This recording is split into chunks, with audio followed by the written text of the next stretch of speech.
Chapter 69. Helly and Vivian glanced back and indifferently refused. I don't know how to play chess. Belikaju's thick eyebrows wrinkled and with a unique elegance. Zither, chess, calligraphy, painting, what do you know? Seems like. I don't know any.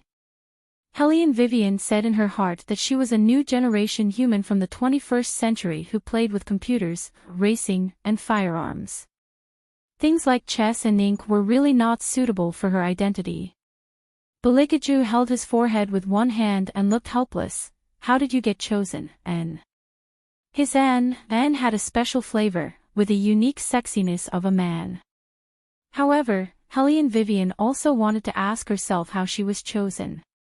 According to reason, her master should only be responsible for helping her sign up. Regarding this question, Your Highness should ask the person who chose me.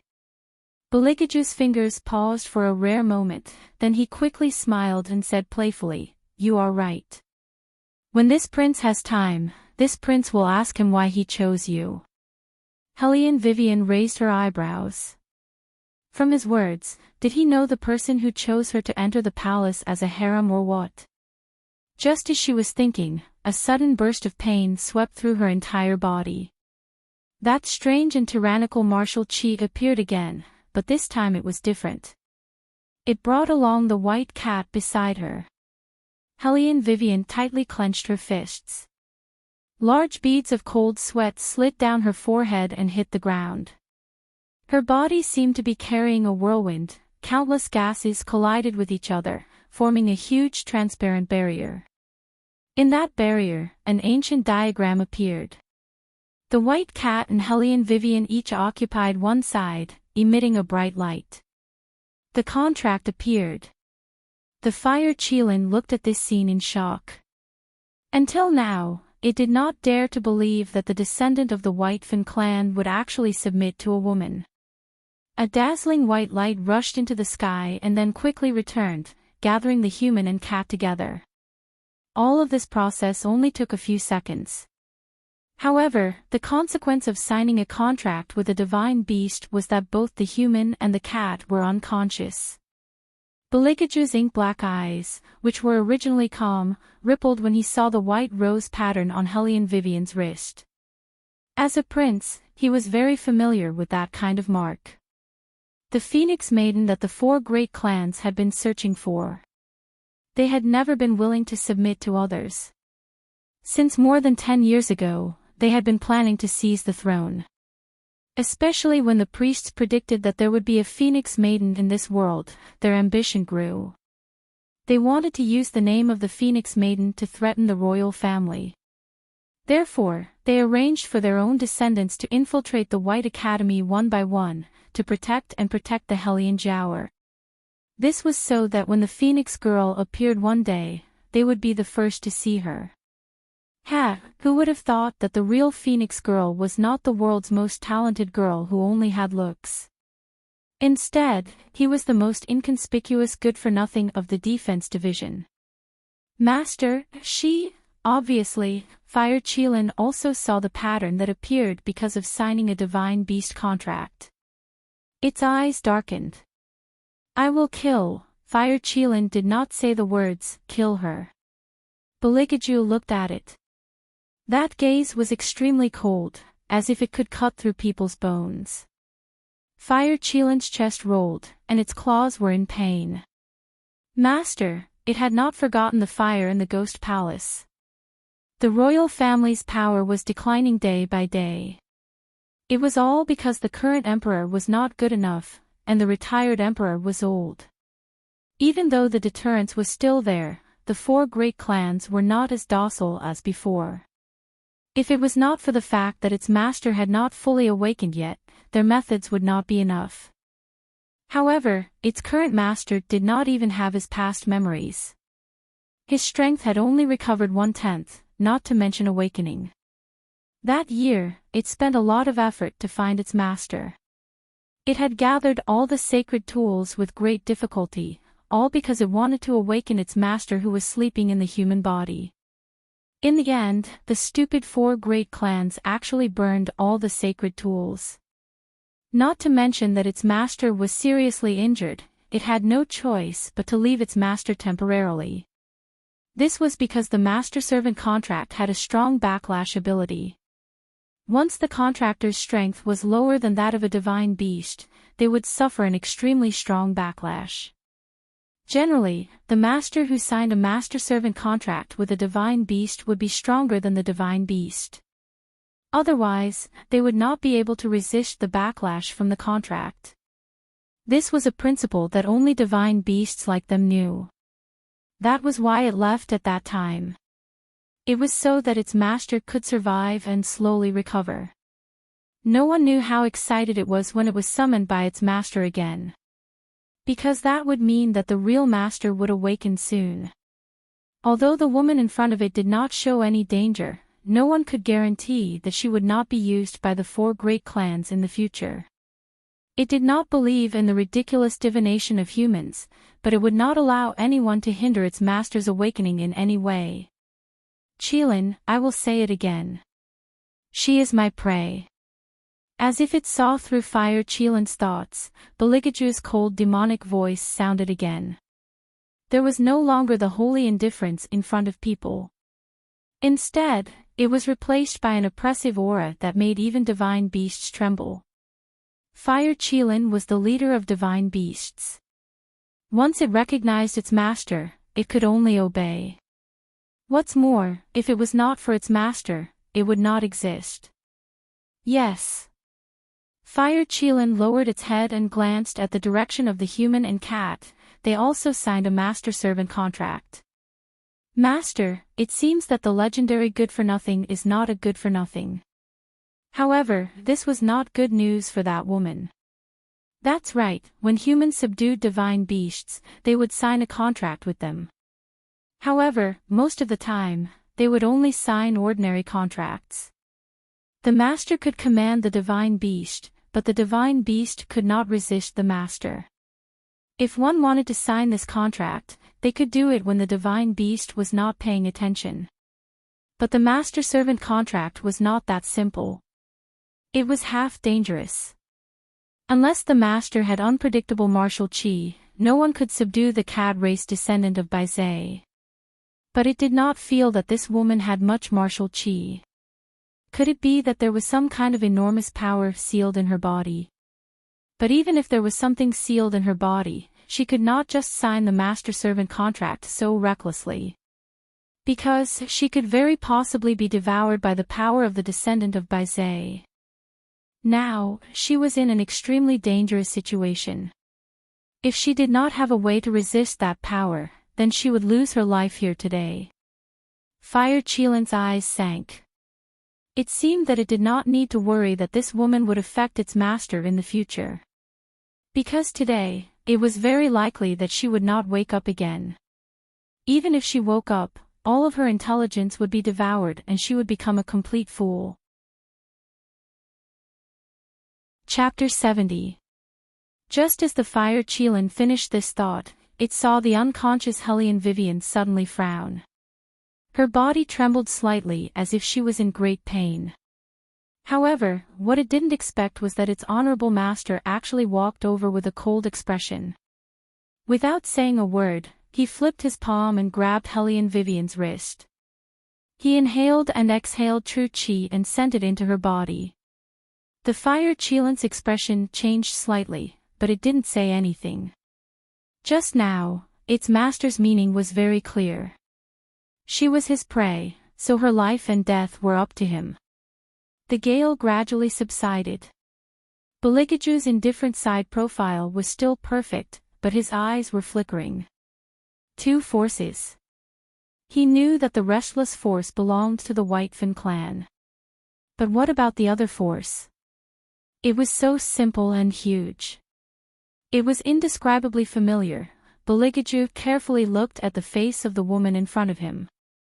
The depth in his eyes slowly rotated. However, in the next moment, this depth suddenly disappeared where his gaze landed. Gradually, it became meaningful. Hellion Vivian's entire body was soaked in sweat because of the pain. Somewhere on her chin, a small, almost invisible joint was exposed. It was completely different from her usual skin color. It was so white that it made people wonder if they were seeing things. Beligaju stared at her chin and slowly extended his slender fingers. The first thing he touched was her lips. Warm, soft, and the touch was better than he had imagined. It turned out that not all women could make him feel disgusted. Beligaju's deep eyes paused for a moment. His ivory-like fingertips slowly moved down, slowly cruising around her jaw. After his fingers touched that joint, Beligaju stared at Hellion Vivian even more deeply. Ripples of light flowed and his fingers moved slightly. The jet-black color followed his movements and gradually faded away. A stunningly beautiful face appeared in front of him just like that. The moonlight gently shone on her face. Her jet-black eyelashes were as thick as a crow's wings. Her delicate nose was straight, and her lips were red without any makeup. Without the contrast of her bright phoenix eyes, she still made people feel that she was dazzling. She seemed to be enduring the pain of being slightly drunk. Her eyebrows were slightly knitted, but she was more beautiful and mysterious than any woman he had ever seen. Looking at her, Beligaju didn't feel any discomfort. His mind naturally overlapped this face with those eyes that were sometimes smiling, sometimes angry, and sometimes angry. It was her. This was the real her. Only she dared to pinch his chin and say that he was unsatisfactory. It seemed that this little thing who didn't admit defeat was full of secrets. In the past, he had enough patience to hunt her down, so he didn't mind this. But now, for the first time, Beligaju felt that being beautiful wasn't a good thing. This kind of face should attract more covetous eyes. Beligaju's eyes deepened. He didn't know what method he used, but his fingertips moved left and right. Hellion Vivian's face turned even darker than before. Fire Qilin didn't have time to recover from the shock just now. It was confused by its master's actions. Master, don't you think that it would be better to keep a better-looking pet by your side? Now that it had turned into a black coal ball, it wasn't very beautiful. Fire Qilin regretfully shook its head. Beligaju didn't say anything. His expression carried a bit of satisfaction. At this time, Hellion Vivian was struggling to fuse the power in her body. With the experience of the first fusion, this time, she took advantage of the fact that the ancient power was fading away and swallowed it all in one breath. Soon, the fusion was complete. The pain in her body and the poison from the magical beast dissipated like smoke at this moment. Hellion Vivian was overjoyed. She was about to carefully check her martial chi. Suddenly, she felt an itch on her face. After the contract was completed, her external senses finally returned. As an ace agent, before she even opened her eyes, she instinctively threw a punch at him. This punch was also the most dangerous because this was an instinct that she had trained for many years. It was obviously a fight to the death. No one had ever been able to escape unscathed after injuring her, unless she didn't have the strength to fight back. However, what she didn't expect was that her punch with all her strength was like hitting cotton. It was soft and there was no reaction. What was going on? This wasn't right. Hellion Vivian was full of suspicion. She suddenly opened her eyes. When she saw the noble person in front of her, she realized that she wasn't on a mission, but in an ancient forest. Only, wasn't the third prince's posture a bit too strange? Could it be that there was something dirty on her face that he didn't like? Hellion Vivian subconsciously became alert. Your Highness, why are you so close? Beligaju was as indifferent as before. Of course I'm looking at you. If he wasn't looking at something dirty, then he was looking at her. Hellion Vivian was immediately struck by lightning. What are you looking at me for? I'm not that good looking. What was there to look at with such a black face? Wait, he couldn't have discovered something, right? Hellion Vivian suddenly froze. A bolt of lightning struck her from the top of her head to the soles of her feet. She didn't care about etiquette anymore. She immediately turned the dagger in her hand towards the fire, using the blade as a mirror. Good, good, good. Her face was still black. But, was it just her imagination? Why did she feel that she was even darker than when she entered the spirit forest? Helian Wei Wei silently twitched the corner of her mouth. She wholeheartedly thought about making more facial masks in the future to recuperate, so she didn't notice that behind her, Bailey Dong Bing's playful arc, although very faint and very quick, was truly there. The Fire Qilin saw all of this and silently mourned for a certain woman. It never knew that its master liked dark-skinned women. It seemed that those ministers who sent women to the palace wouldn't have any effect. In this world, there really wasn't a second woman darker than Helian Vivian. Can you put down the dagger in your hand first? When the white cat woke up, the first thing it thought was that Helian Wei Wei was going to commit suicide by cutting her veins. When it wanted to say a second sentence, it suddenly discovered something. Its eyes suddenly widened as it muttered in disbelief, "You actually really made a contract with me. I thought you wouldn't succeed." Contract? Helian Vivian's eyes flashed. After connecting the dots, she seemed to have understood something. She faintly looked at the white cat. "Don't tell me that the power that almost took my life just now came from you," the white cat coldly said. "It was you who said that you wanted a contract with a divine beast. Our Whitefin clan's descendants are most particular about repaying kindness. Then why didn't you repay me with your body?" Helian Vivian flicked its tail. The white cat's entire body stiffened as a dark red color appeared on its face. This woman really wanted to marry it that much. Then when it saw father and the others, it would have them prepare a betrothal gift. The white cat lightly coughed twice, but it couldn't suppress the faint smile on its face. And this kind of scene fell into Beligaju's eyes. Chapter 71. However, he didn't get angry. He only parted his sexy thin lips, the lines of which were extremely exquisite. That smile slowly blossomed, just like a seductive rose that bloomed in the night, revealing a faint trace of evil. Then he reached out his hand and pulled Helian Vivian up. The man's pleasant smell of cold sandalwood immediately rushed into her nose. Helian Vivian couldn't guard against it. Looking at his pair of hands that were so good that even women would be jealous, she was slightly puzzled. Didn't the misophobic royal family not like others touching him? Sure enough, after he helped her up, he let go. Then he looked at the white cat on the ground and said in a faint voice, "This highness is hungry." Helian Vivian, didn't they just eat a roasted hare? How could he be hungry so quickly? Didn't they say that the royal family ate less? It seems that the rumors were not credible. Just like the seventh prince, that little bald head, could eat a lot. I'll go hunt another hare. Helian Vivian planned to move after she finished speaking. In any case, she just happened to want to find a place where no one was around to see if she could wake Yuan Ming up. However, Bailey Jia Ju stopped her. His deep red phoenix eyes were extremely beautiful when she looked closer. "No need, there are still cats here." The white cat's eyes tightened. Looking at the man with a faint smile, all the fur on its body stood up. Helian Vivian's figure flashed and blocked in front of Beligaju. "You could eat it before, but not now. It has already been contracted by me and is my contracted beast. Your Highness should consider eating something else." "Only a contracted beast."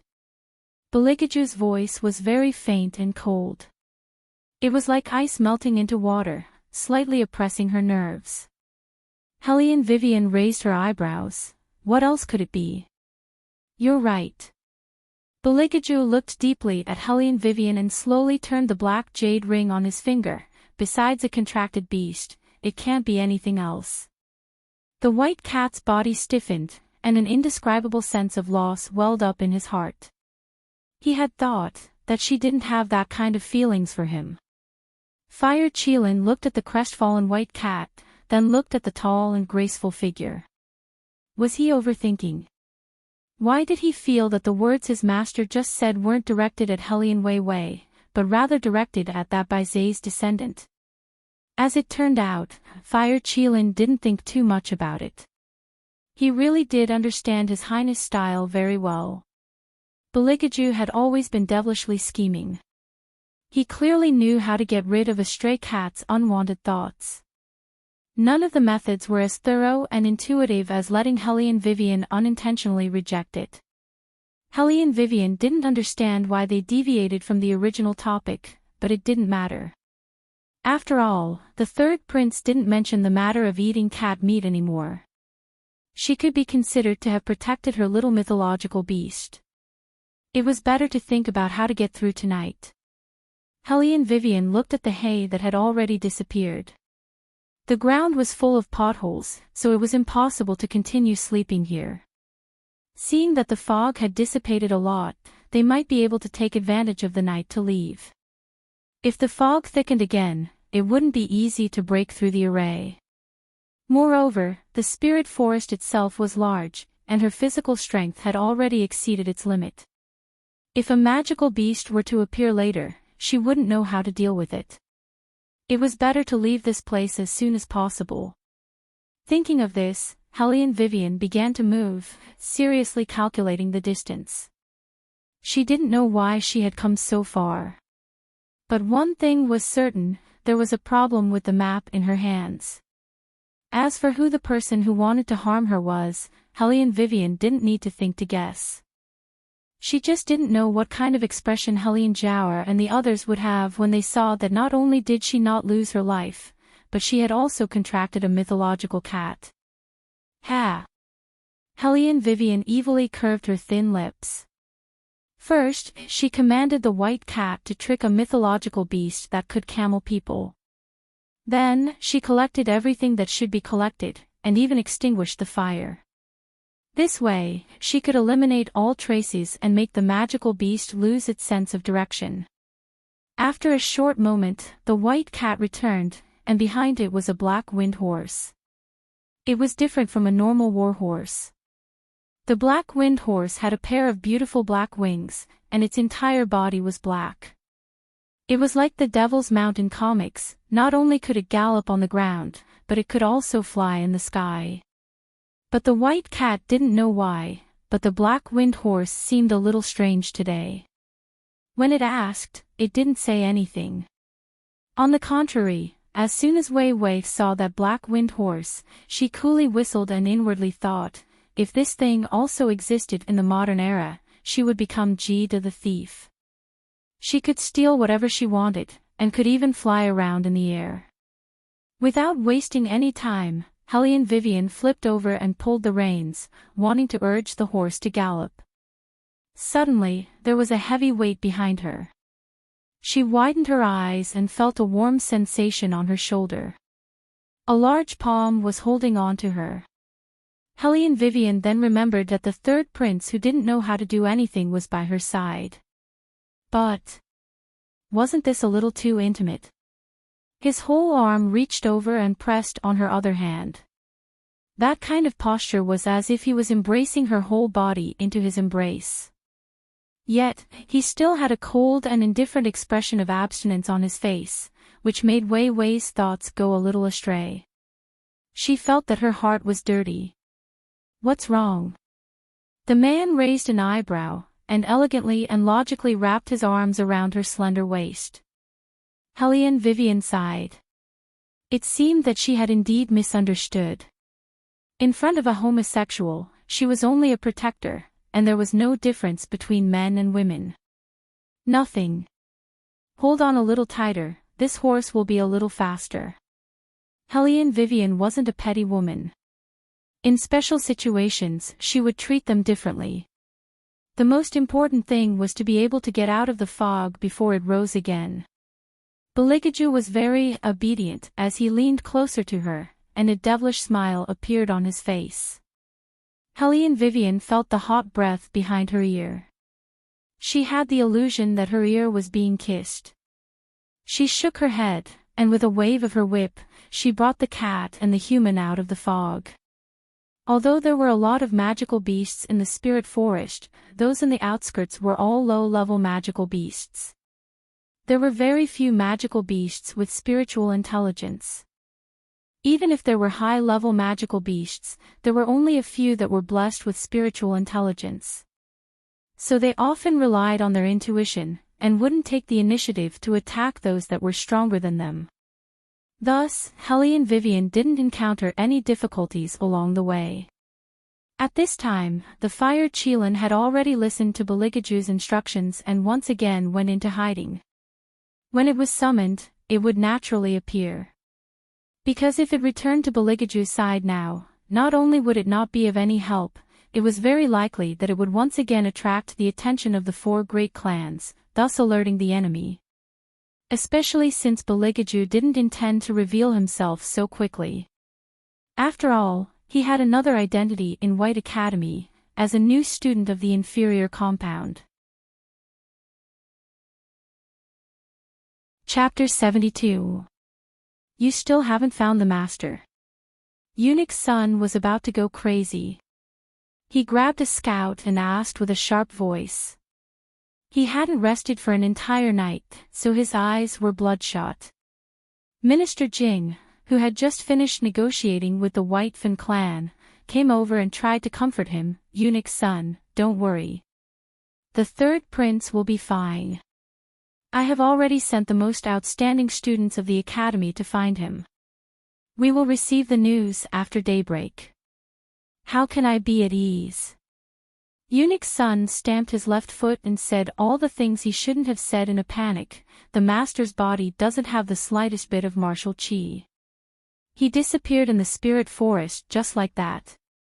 How many magical beasts are there? It's already been a night.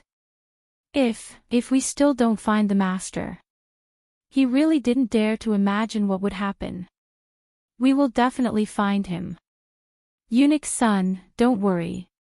Minister Jing looked at the old eunuch who was spinning like a top. His mouth was still comforting him, but his heart was somewhat disdainful. So the rumors were true. The 3rd prince who was once known as the #1 young master under heaven. He couldn't be compared to before. A prince who didn't even have martial qi. No matter how powerful he was in the past, he was now nothing more than a waste. It was said that even the fire Qilin had abandoned him and hid in the deep mountains. If there was a chance, he really should talk to the air and let him go to Kunlun Mountain. Maybe he could contract the fire Qilin back. Minister Jing's wishful thinking was just in time. Suddenly, he heard the sound of a horse's hooves coming from a distance. A graceful, pure black shadow with a strength that seemed to be able to crush all the dust in its path opened its wings and descended from the sky. It stood straight in front of him. Even the experienced and knowledgeable Superior Institute elder couldn't help but be shocked by this scene.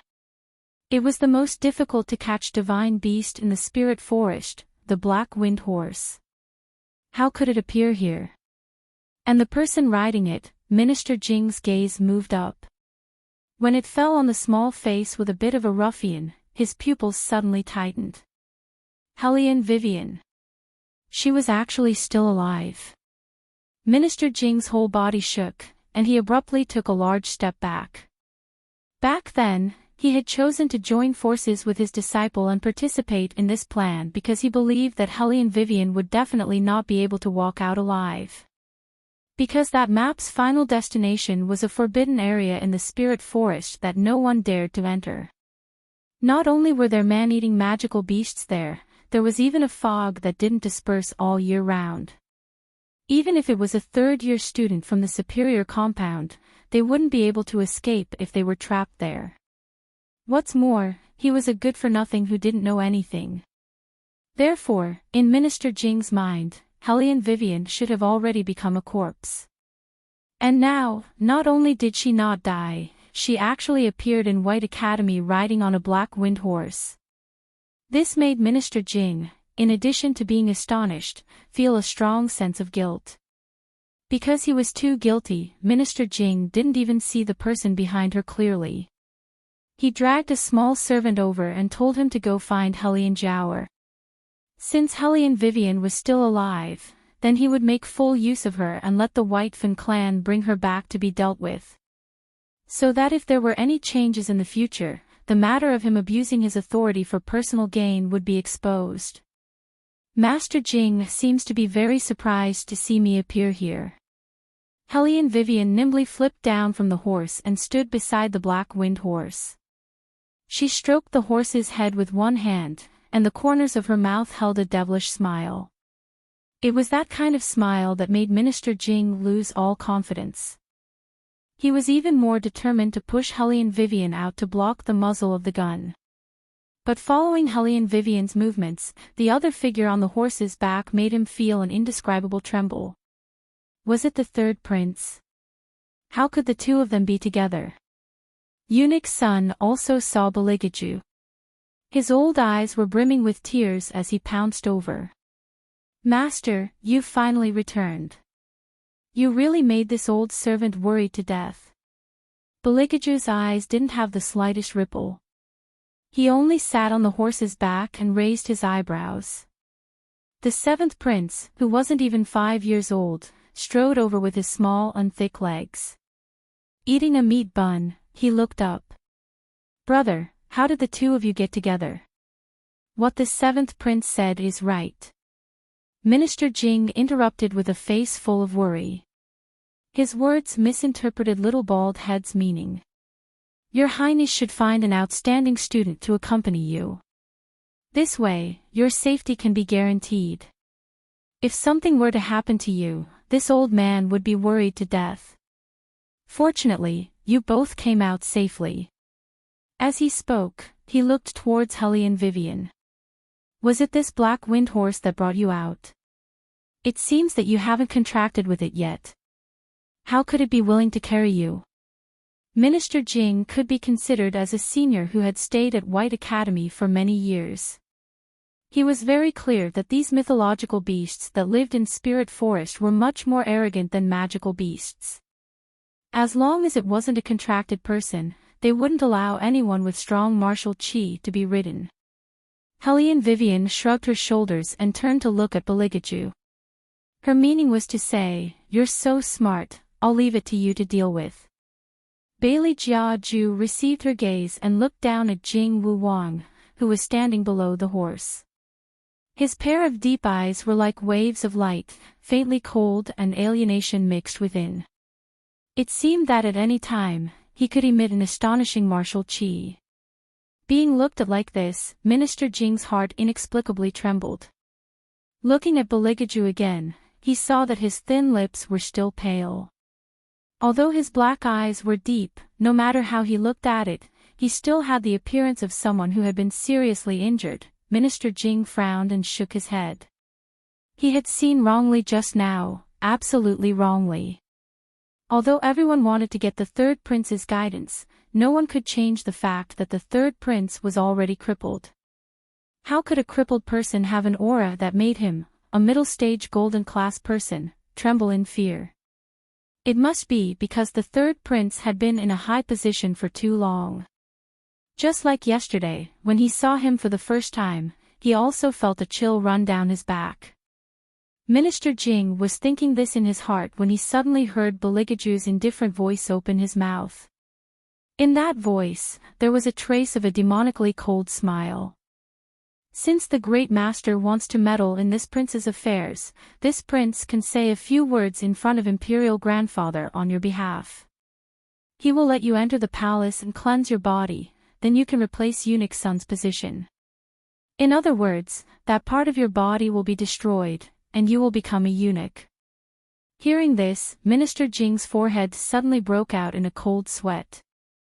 Hellion Vivian looked at his pale face and couldn't help but look at Beligaju again. She had to say, the third prince was really bad enough.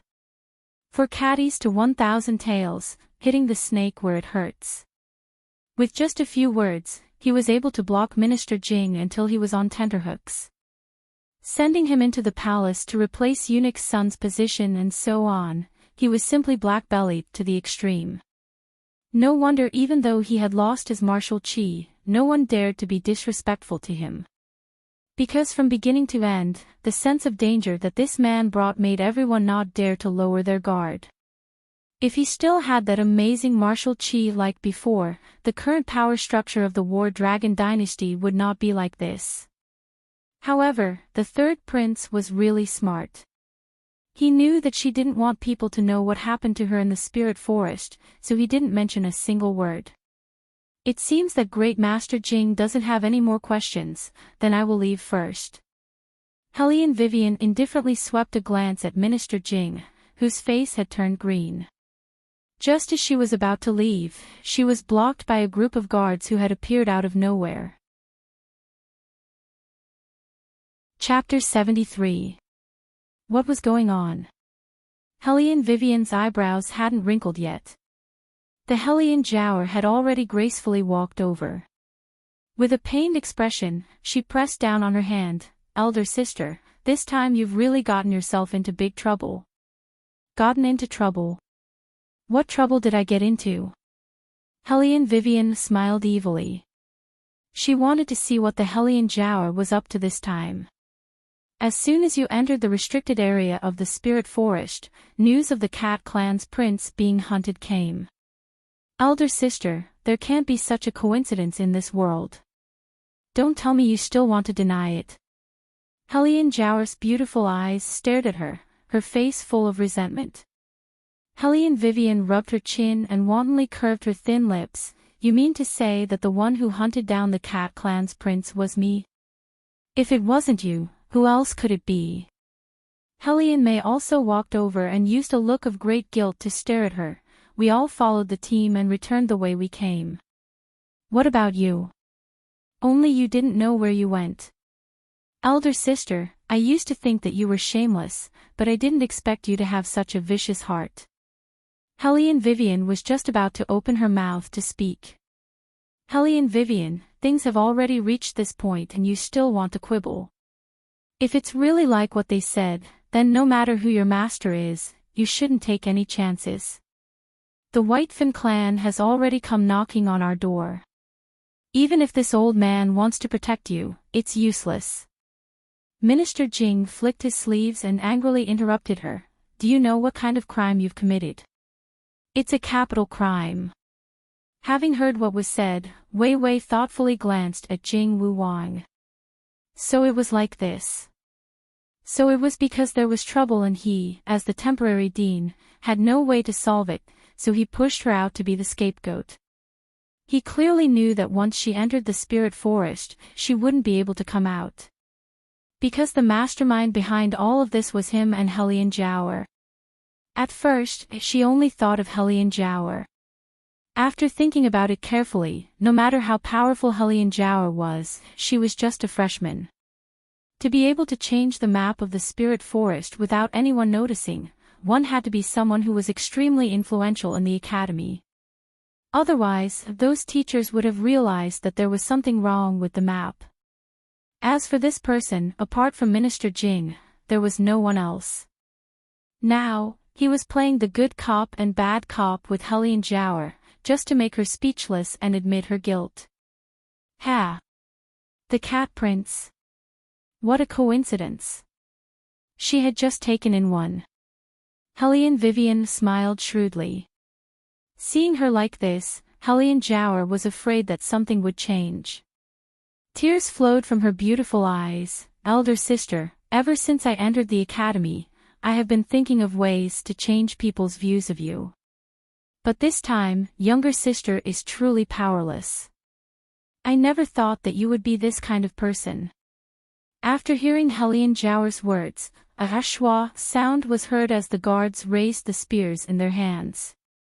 In the face of such an aggressive situation, not only did Hellion Wei Wei not panic, she slowly curled the corners of her mouth and said, Sisters, from the beginning, all of you have been saying that I'm the murderer who hunted down the Cat Clan's prince. You didn't even give me a chance to explain. Now, I'll ask you one thing. If the one who killed the Cat Prince wasn't me, how do you plan to apologize this time? Slap yourselves a few more times. You. Hellion May had the most explosive temper.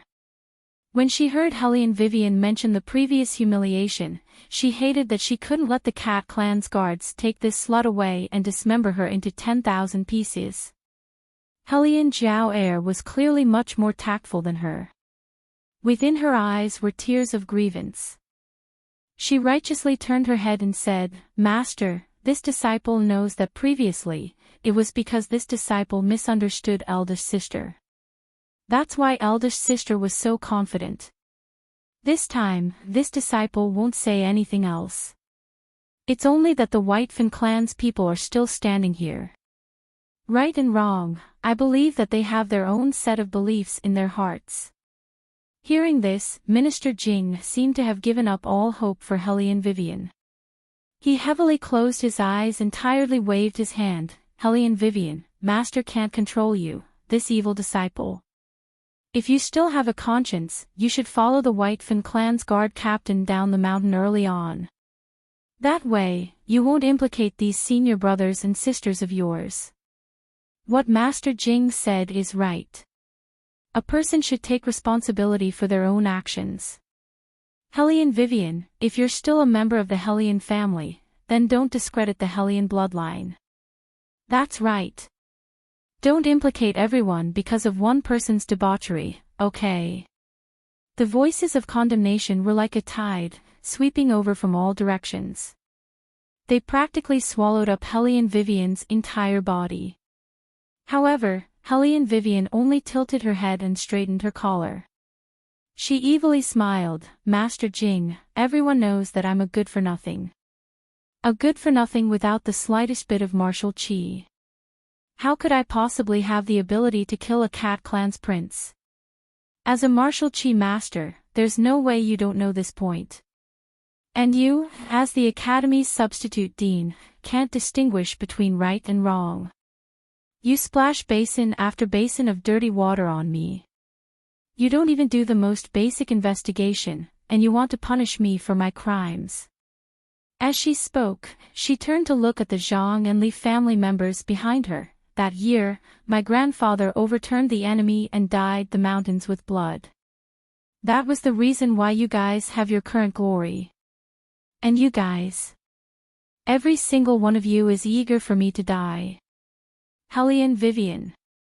Having his intentions exposed, Minister Jing flew into a rage out of humiliation and loudly roared, "This old man has always treated you well, yet you're actually framing this old man like this. This is simply disgraceful." Hellion Vivian playfully raised her eyebrows, framing. "Master Jing, from the very beginning, you didn't take out any evidence to prove that the person who killed the Cat Clan's prince was me. If we're talking about framing, then it should be you framing me. Master, you don't need to be long-winded with her anymore. This unfilial girl simply won't accept your kindness." Hellion May leaped over. "She's always been a hedonist and simply doesn't know what's good for her. If we're talking about evidence, doesn't she also have no evidence to prove herself? Moreover, at that time, we all came out of the spirit forest. Only she didn't follow the directions of the map. It's clear that she did something shameful." When Hellion Vivian heard this, her thin lips suddenly hooked up. "Younger sister, who told you that I don't have evidence to prove my innocence?" "What?" Hellion May was stunned. Even when Hellion Jiao heard this, her complacent smile also froze at the corner of her mouth. Impossible, she couldn't possibly have any evidence to prove her innocence. Since they dared to pin a crime on her, it was because they had already arranged everything in the academy. Even if the teachers were to detect something, they would remain silent and absolutely wouldn't testify for this slut. Then where did the evidence she spoke of come from? "Xiao Bai, come out." Hellion Vivian's voice was very light, but it revealed a chilling coldness. "Come out and tell them what the truth is." Chapter 74. Who was she talking to? Everyone looked at each other in confusion. Looking at such a calm and composed Wei Wei, Hellion Jiao Air's heart suddenly welled up with uneasiness. But before she could speak again, a cloud of white mist rose from Hellion Vivian's shoulder, slowly transforming into a white cat. When the students in the academy saw that white cat, they were still puzzled, but those White Fan clan guards standing at the side all widened their eyes, their faces full of disbelief. They all shouted out a name, "Your Highness." What? This little cat was actually the White Fan clan's prince. How was that possible? It was so thin and small, it didn't even seem to have the ability to transform into a human. How could it be the White Fan clan's prince? After Hellion May heard that name, she clearly didn't believe it. "Guard captain, you didn't get it wrong, right? It can't be wrong." That guard captain excitedly walked towards Hellion Vivian. Hellion Jiao wanted to stop him, but found that it was already too late. Because that guard captain was already standing in front of Hellion Vivian, looking at that white cat in fear and trepidation. "Your Highness, how did you become like this?" Even its true form was revealed. The white cat swept the crowd around, its voice cold. "Who asked you to send troops, and who told you that she was chasing after this prince? If it wasn't for Vivian, this prince would have already lost his life to the magic beasts, and you still allowed yourself to be used by others to capture the benefactor of my White Fan clan. Simply stupid." The guard captain was scolded until his face was ashen. He didn't even dare to refute. And once the white cat's words came out, it completely washed away the suspicion of Hellion Vivian. Not only was she not the pursuer, she even protected the descendant of the White Fan clan's royal family. This fact was like a slap, slapping everyone's face. In that instant, Hellion Jiao's face was so pale that she was about to faint. She never would have thought that because of their invisible actions, Hellion Vivian would actually save the cat prince's life. Minister Jing's expression became even more flustered. He didn't know how to face those questioning gazes that were cast on him. "Since Master Jing wants to punish me, then punish me." Hellion Vivian absent-mindedly smiled. Her back was very straight. Although she was wearing dirty clothes made of coarse cloth and her small face was also covered in black ash, she gave everyone an indescribable feeling of oppression. "I, Hellion Vivian, have also fulfilled everyone's wish.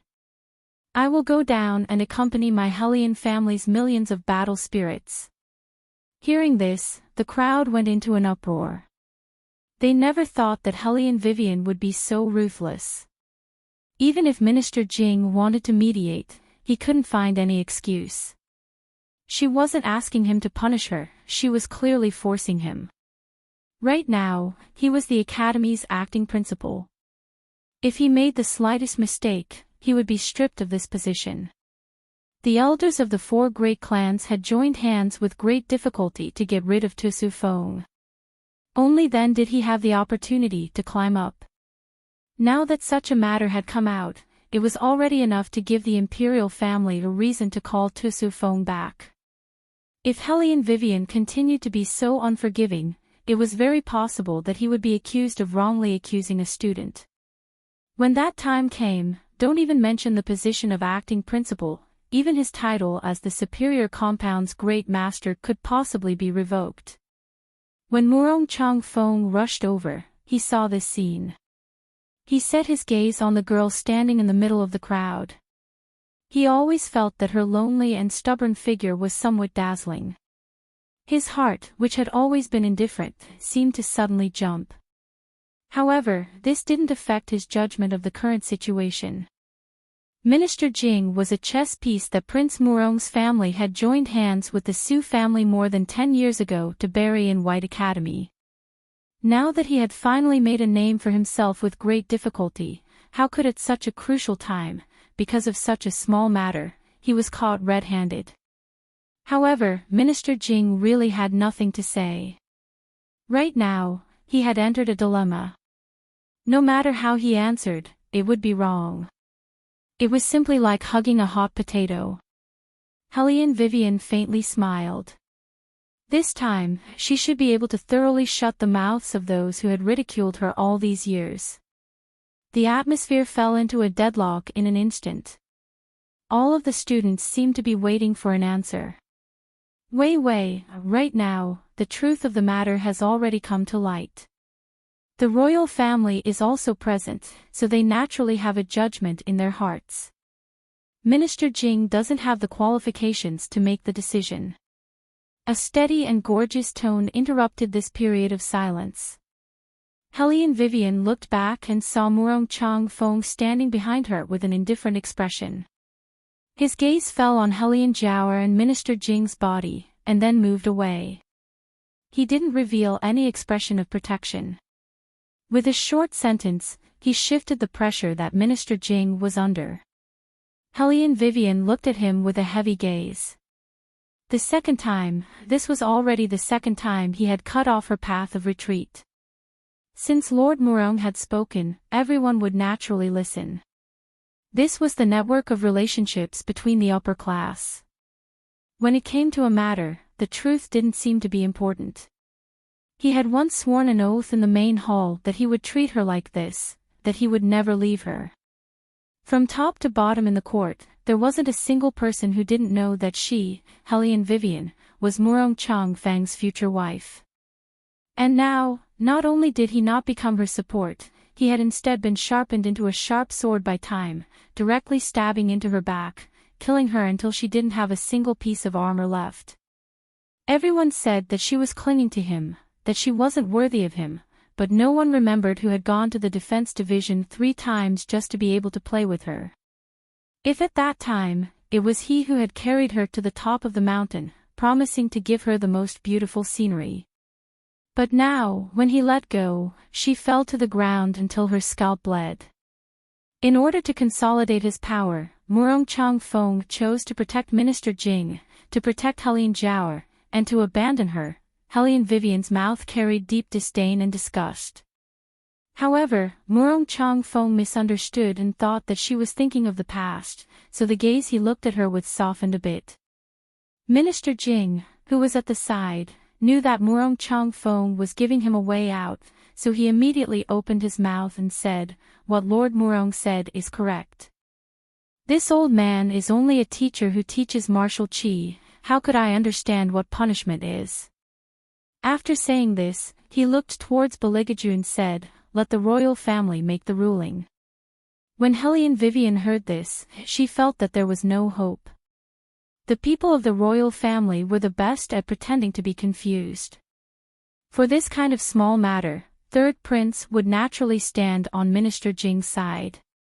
Who let that side have his chosen wife? And those aristocratic young masters and young ladies understood these rules the best, so there wouldn't be anyone who would open their mouth to speak for her. Carefully looking at it, it was only her who was fighting. Hellion Vivian hadn't finished thinking when she saw Beligaju jump down from his horse. The side of his face, which was wearing a silver mask, was exceptionally handsome in his gorgeous and colorful clothes. His eyebrows were deep, and his black eyes were deep, carrying a bewitching charm that made people fascinated. Chapter 75. Let this Highness decide. Beligaju looked at her, his long and narrow eyes flashed with an indifferent light, as if this matter had nothing to do with him. Then it's a capital offense. Capital offense. Hellion Vivian clenched her hands. What a good third prince, to be so ungrateful. The rabbit meat she roasted in Spirit Forest was all fed to the dogs. He really didn't have a bit of conscience. Wait a minute. Hellion Vivian raised her eyebrows. He said capital offense, why did he reach out his hand towards her? Don't think that because his hand was good-looking, she would forgive him. Wei Wei's eyes flashed with hatred as she lifted her head. Originally, she wanted to give the other party a slap, but instead, her entire body fell into that man's pair of eyes that were as deep as an ancient well. That pair of eyes seemed to carry a magical power, as if it could suck her in. Hellion Vivian stared blankly. Didn't he want to sentence her to death?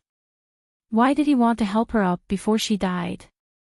She thought that this third prince was too good at conducting himself. Before she died, he first gave her a sweet date to eat, so that she wouldn't resent him in the afterlife. Needless to say, she really was a little soft-hearted. However, he also underestimated her too much. Did he think that he could casually use a handsome man to make her yield? Eunuch's son was simply driven crazy by this Miss Hellion.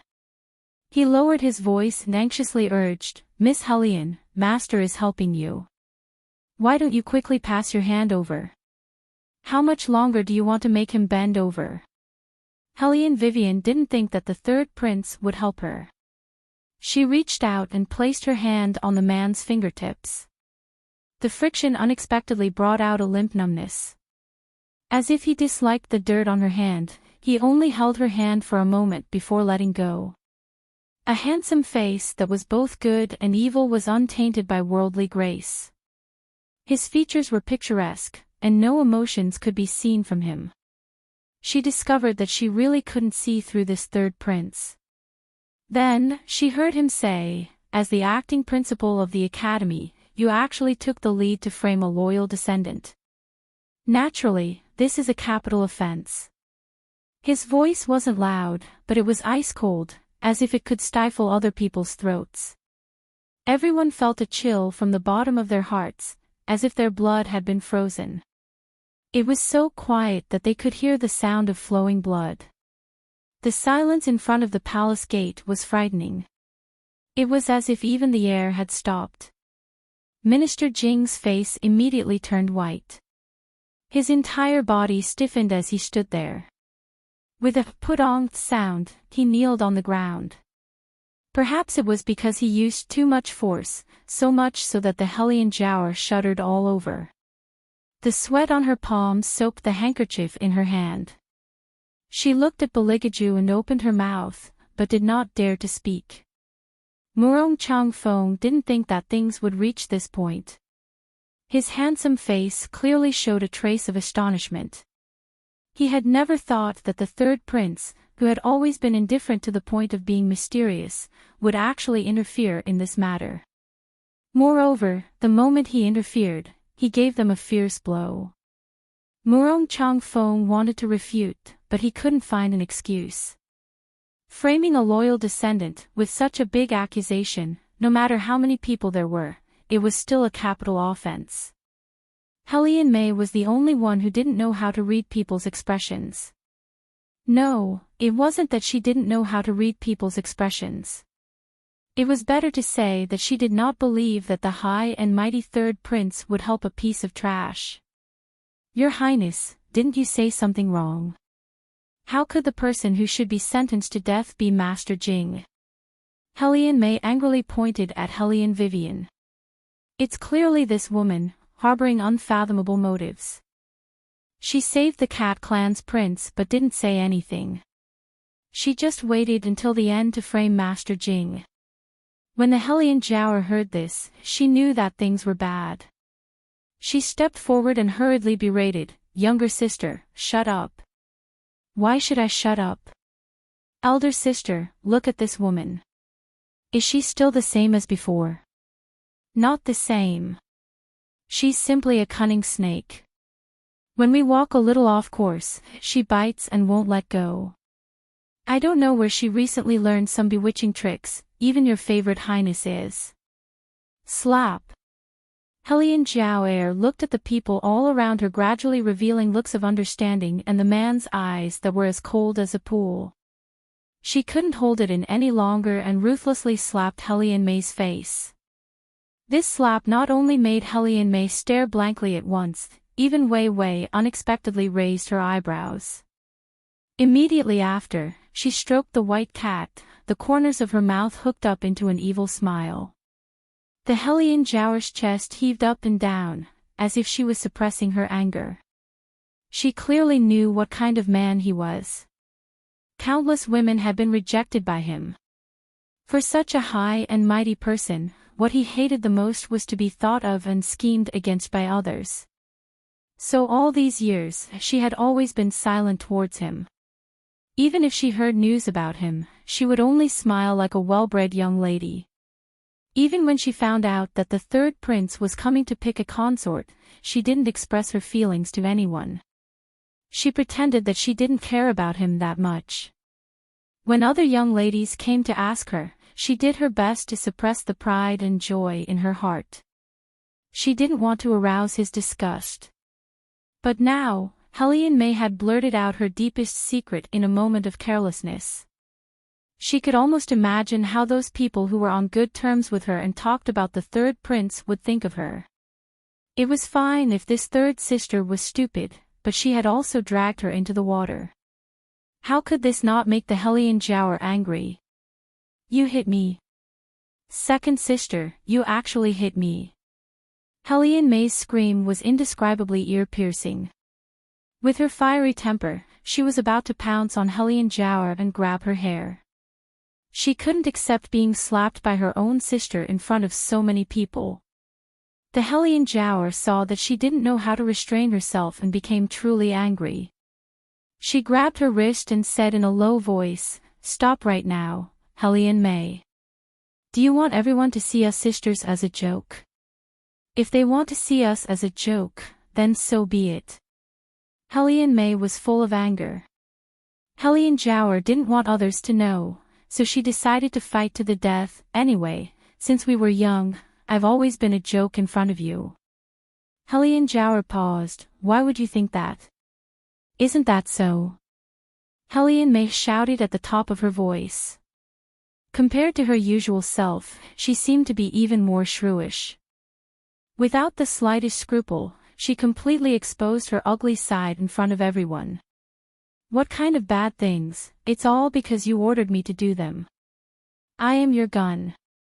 Wherever you tell me to shoot, I must shoot.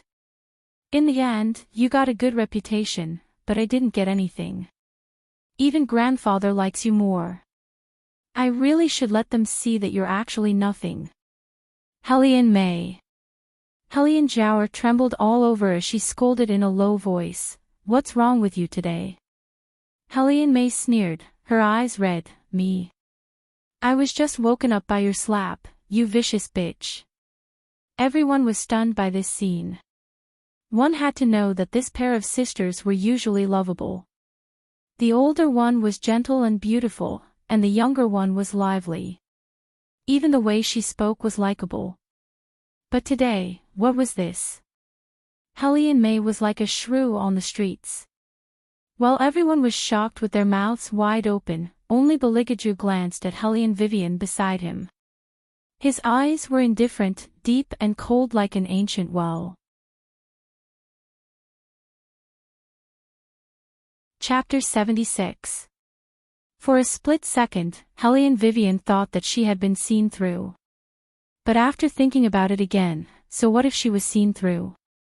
Her beautiful phoenix eyes slightly raised, giving off a ruffian appearance. She could take advantage of this opportunity to leave the impression of a vicious hedonist in the third prince, so that in the future, when the matter of selecting concubines fell on her, that wouldn't be good. As a result, Hellion Vivian patted the mythological beast on her shoulder, and with a voice that only the two of them could hear, she lightly laughed and said, "Little White, you did well. This highness didn't do anything, this highness only borrowed her sister's slap to make her speak out her thoughts, that's all." The white cat disdainfully looked at the two humans in front of it who were locked in a fight, and disgustedly brushed its whiskers. Hellion Vivian thought that this could kill two birds with one stone, but who would have thought that when Beligaju heard those words, the playfulness in his eyes actually became heavier, so much so that even the corners of his mouth rose into a devilish arc. This made Eunuch's son doubt whether his eyes were playing tricks on him. Otherwise, why would His Highness look at a swarthy woman in a different light? This is an illusion, it must be an illusion. And at this time, the usually innocent and pure Hellion Jower had already had her hair pulled by Hellion May. The pain from her scalp almost made Hellion Jower unable to control herself and want to curse. She was flustered and exasperated as she glared at Hellion May, knowing that there wouldn't be any results even if she continued to speak, so she simply raised the martial chi in her body, and with a bit of strength, she shook Hellion May a meter away. Murong Chongfeng's face was ashen, He didn't understand what had happened. This Hellion Jower who had always followed Hellion May's instructions, how could she say something like this without considering the situation? He remembered that when he entered the defense division, this pair of sisters were clearly not like this. Looking at them now, it was simply as different as heaven and earth compared to that time. Could it be that this was their true nature? Murong Changfeng's body stiffened. Hellion Jower was a bit better, she just looked a bit more valiant than usual. That Hellion May was simply like a mad dog. If he allowed her to continue speaking like this, who knows what she would reveal, making him, who spoke up to protect them, lose face. Pang!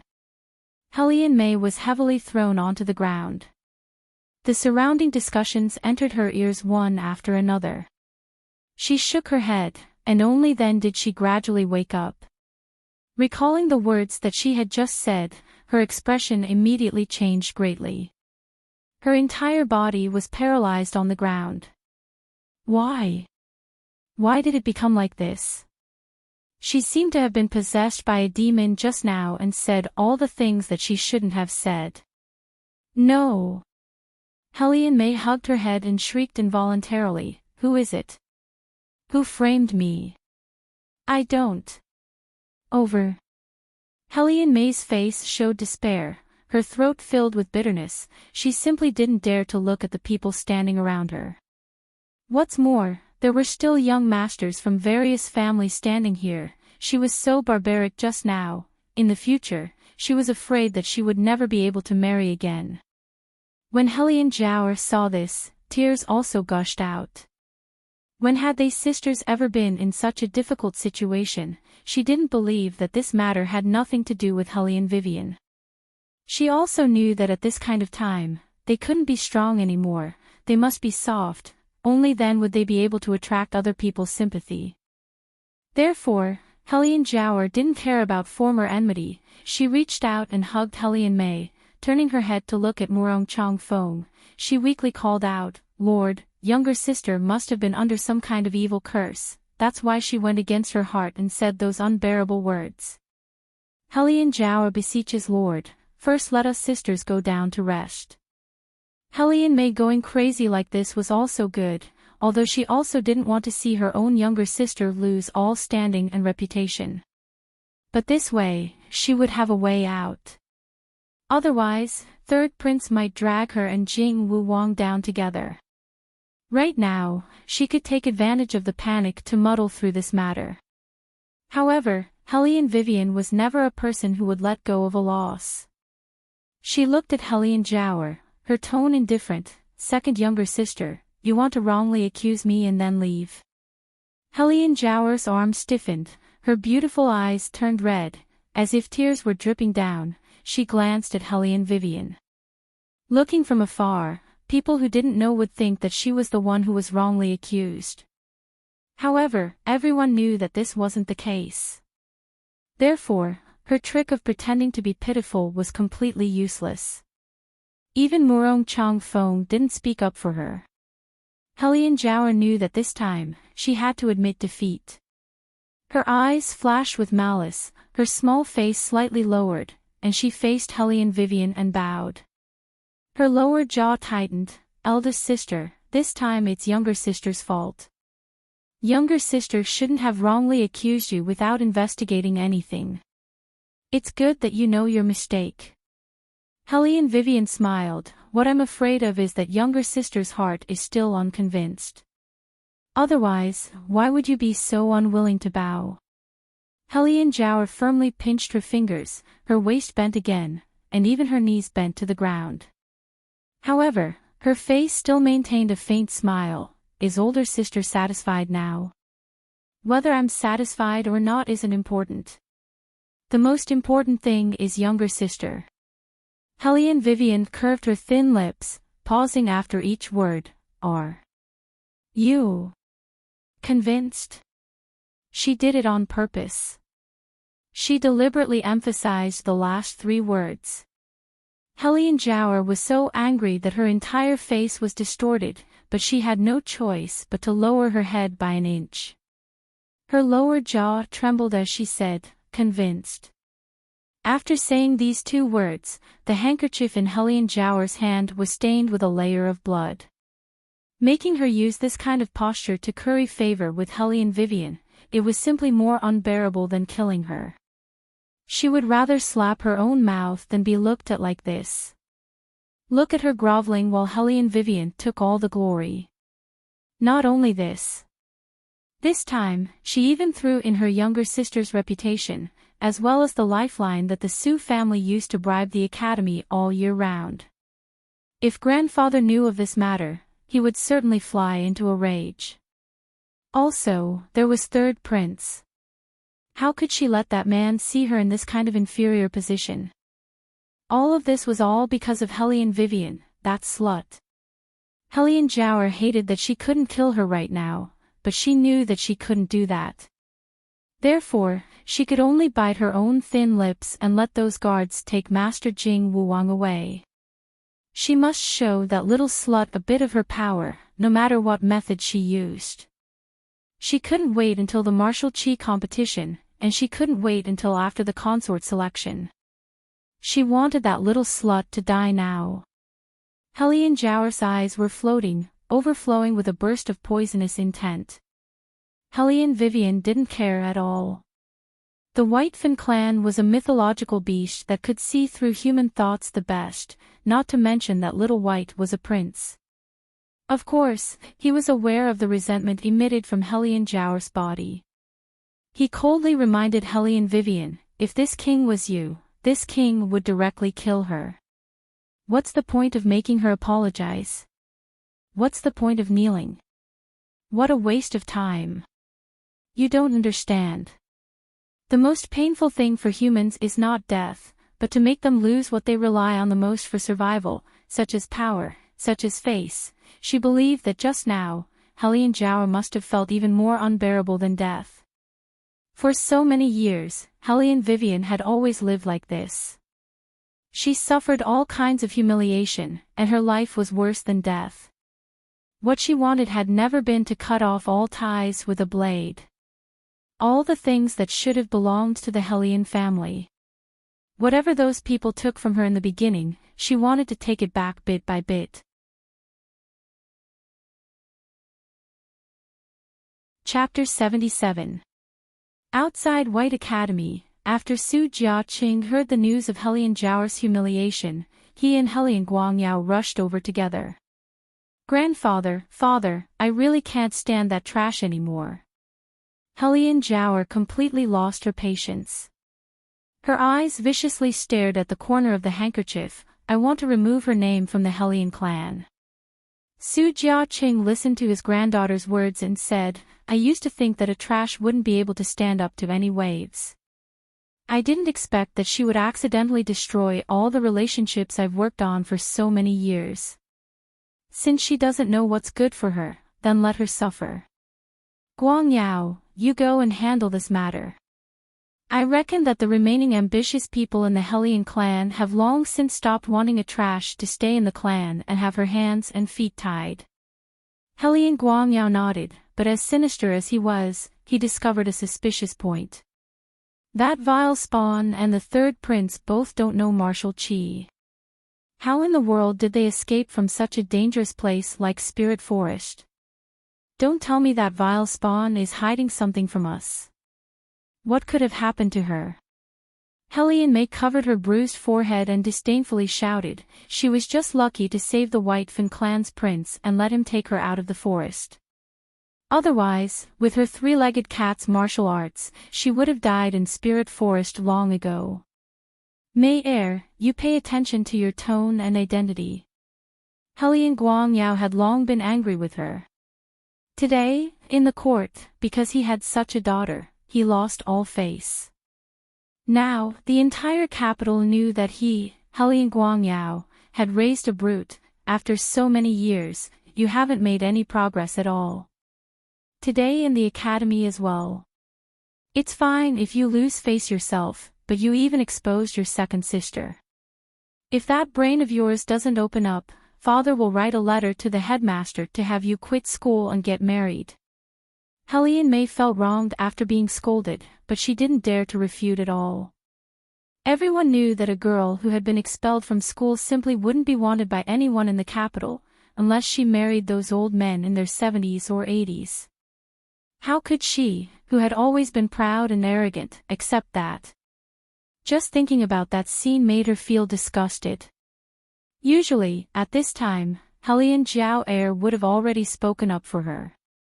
But now, Helian Jiao actually sat to one side and calmly drank her tea. The corners of her eyes already showed annoyance towards Helian May's constant stupidity. However, Helian May did not notice it. She only wanted to persuade Helian Guangyao to calm down. No one noticed that the thing that Wei Wei did today, the goal that she wanted to achieve the most, was already beginning to bear fruit. If you want to destroy an organization, you must first let them have internal disagreements. Even though Wei Wei didn't see this scene in the carriage, but as long as it was a normal person, they wouldn't place an unsafe factor who knew everything about them by their side. In the past, when Helian May and Helian Jiao lived together in the general's residence, they were not conspicuous. Now, they both came to the White Academy. All the contradictions would be highlighted bit by bit. One was at the superior compound, receiving countless adoration. Although one was not bad, her treatment was not as good as the other. Helian May was not a kind person. It would be strange if she was not jealous of Helian Jiao. And Helian Jiao was not aware of the danger. When she came to the overcrowded environment, she would realize that sometimes, having a sister who understood all her secrets was not a good thing. When the time comes, I don't need to do anything. They can fight each other like dogs. Helian Vivian leisurely whistled. She returned to the inferior compound in a very good mood. Too many things had happened in the past 2 days.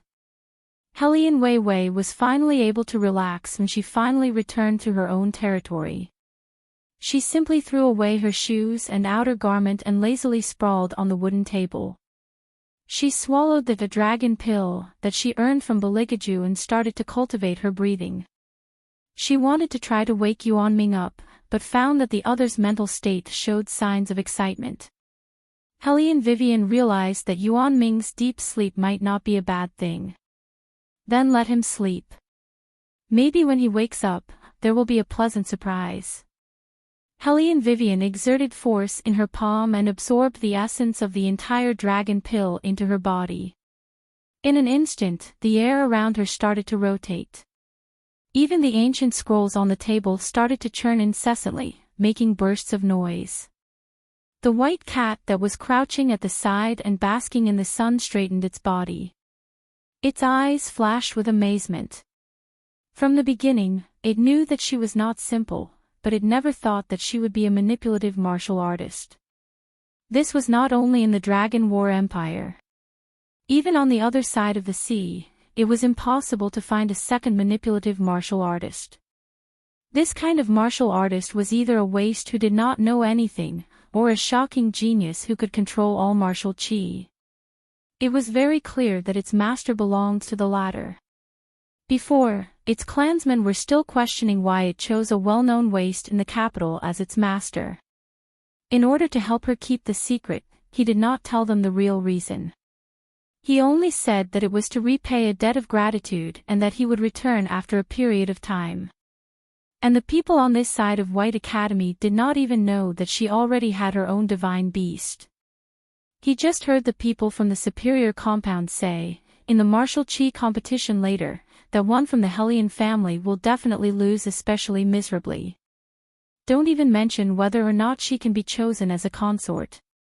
Third Prince originally liked clean and pure girls. As for her, she already had her marriage annulled once. Basically, she already has no chance. What's more, retired emperor will not let a waste enter the family. Ha! She did not know what those famous young ladies who talked about her behind her back would think after seeing this scene. The white cat narrowed its eyes and lowered its expression.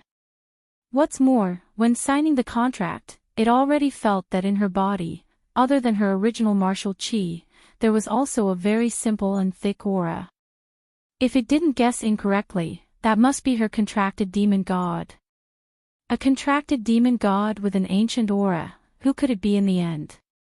Just as the white cat was about to open its mouth to ask Helene Vivian, a cold and noble figure like the moon appeared at the side of the door. That man was very handsome. His black hair hung down on his white clothes, giving people a feeling of abstinence that could not be profaned. It was obviously the first time it saw this man, but it always felt that there was an indescribable feeling of familiarity. What in the world was going on? The white cat moved its whiskers and subconsciously became vigilant. Little White, be good. He is my little brother. Helene Vivian stroked the white cat's head and lazily propped up her chin. Facing Beligaju, she raised her eyebrows. Why did you come? You don't have money to take today. The Beligaju who took off his mask for the first time felt that the White Academy's green and white clothes were not bad. It could cover up all the aura on his body.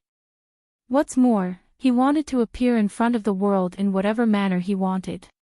For example, the current Beligaju had a trace of a demonic aura. Without any misgivings, he simply put one hand on the table and slowly pressed towards her. Chapter 78. He slowed down his tone, his words charming. I'm not here to collect money, I'm here to care about the safety of my patron. I heard that you were almost taken away by the Cat Clan as a criminal. Look, the royal family was so good at pretending. Helene Vivian yawned, not retreating but instead patting his head. Don't worry, your big sister isn't that easy to bully. They were all beaten back by me. Is that so? Beligaju looked at her with a meaningful gaze, then casually asked, I also heard that you and the royal family were alone in the spirit forest for an entire day. Helene Vivian made a sound of acknowledgement, then suddenly remembered something. Grabbing his sleeve, she said, if you didn't mention it, I would have forgotten. Would you believe it? He was actually the one below. What? Beligaju's eyes froze. Helene Vivian explained, that's right. Isn't there a difference between top and bottom? I really didn't expect that the imposing third prince would actually be willing to be the one below. Be the one below. Good, very good. Beligaju's bewitching thin lips had an unprecedented chill. In the future, he would let her know whether he was the one above or the one below. Surprised, right? When I first guessed it, I was also quite surprised. Helene Vivian didn't notice his current expression. She was currently rummaging through her own things.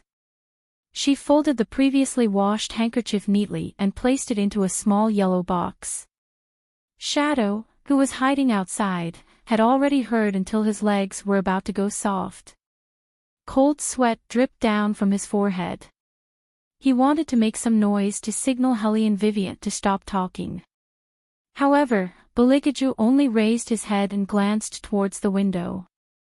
Shadow's forelimbs immediately stiffened, and he silently retreated back to his original position, continuing to watch Helene Vivian court death. Beligaju retracted his gaze and fell on Helene Vivian's hand. His thin lips hooked up a bit. You seem to treasure this handkerchief very much. Of course it's a treasure. Helene Vivian said in a serious tone, this is a handkerchief used by the third prince. Oh. Beligaju lowered his eyes. There was a little light in his eyes. Seeing that she cared so much about his handkerchief, he would let it go. Helene Vivian pressed the box and muttered, I heard that the handkerchief he used is very precious. After we pack it up and sell it to the ladies of other families, we should be able to get a good price. At that time, you want to sell it? Beligaju's fingers paused, and he slowly interrupted her. Helene Vivian didn't know if there was something wrong with her hearing, but she felt that there was a trace of displeasure in that voice. Yes, what's wrong? Beligaju's eyes were slightly cold. An ice-cold aura hit her in the face, but there wasn't the slightest trace of emotion in his voice. Nothing. It seemed that his prey still hadn't learned to be obedient. It was time to dismantle her claws. Ah, Beligaju smiled, bringing out a bewitching chill. It made Shadow tremble from head to toe, and he almost fell down from the tree. Ever since Master became acquainted with this Miss Hellion, he had become more and more fond of smiling. This really wasn't a good thing. Because His Highness was a person, the more bewitching his smile, the more it represented that his mood was very good. No. Good. Does this Highness look like the one below? When only Beligaju and Shadow were left, he slightly raised his thick eyebrows and asked the servant following behind him. Shadow's scalp went numb. He immediately shook his head and said in a small voice, "Your Highness, even if you were willing to lie down, no one would dare to press you down." Is that so? Beligaju slowly turned the ring on his finger in a circle. His delicate thin lips slowly raised. However, since she likes this position, if this Highness doesn't satisfy her when the time comes, wouldn't that be too heartless? Ah. Shadow's back stiffened. What did he mean by "since she likes this position"? Your Highness, the position you're talking about shouldn't be the position this subordinate is thinking of, right? Ah. Beligaju leaned against the ancient tree. He didn't speak again. Instead, with a turn of his fingertips, a silver mask was put on his face again. It perfectly covered that absolutely beautiful face, only revealing those deep eyes and those beautifully curved thin lips. When he thought that not long later, he would be able to remove that little fox's claws and have her sit on his body, allowing him to do as he pleased, those deep eyes deepened. His slender fingertips brushed past his thin lips. The man's smile became more and more bewitching. He would personally tell her how he had to submit to others. A light breeze brushed past. In the blink of an eye, under the ancient tree, there was no longer that green and white robe like moonlight. West side of the academy. Hellion Vivian received news that she was to go down the mountain. The clan elders had an important matter to announce. At the beginning, Hellion Vivian didn't know why these people who were rarely seen in 10 years would suddenly think of her today. After she walked into the clan's hall, she understood. They were here to take revenge for Hellion Jower. Ah, she wanted to see what they wanted to do with her. Hellion Vivian crossed her arms and sneered. Those mocking eyes made Hellion Guangyao, who was sitting on the main seat, inexplicably tremble. When he came back to his senses, he slammed the table fiercely. His face was filled with unprecedented rage. This is your attitude. Doing things your own way. Not showing respect to your elders. Hellion Guangyao's eyes were gloomy. His voice carried disgust. If I had known that you would be this kind of disaster, I would have thrown you out without caring about the sentiments of the past. Right now, all the elders in the clan are present. Everyone has seen what you've done at White Academy during this period of time. Hellion Weiwei, you better remember this. It's not that I, your father, don't want to protect you, it's just that you're too much of a spoiled brat. I'm also getting old, I don't want to see that gentle younger sister of yours ruined by your hands like this. As he spoke, Hellion Guangyao looked at the 4 elders sitting at the side. Elders, I presume you've already heard about the cause and effect of this matter before you came. Because of a misunderstanding, this wicked girl made her 2 younger sisters kneel down and apologize to her.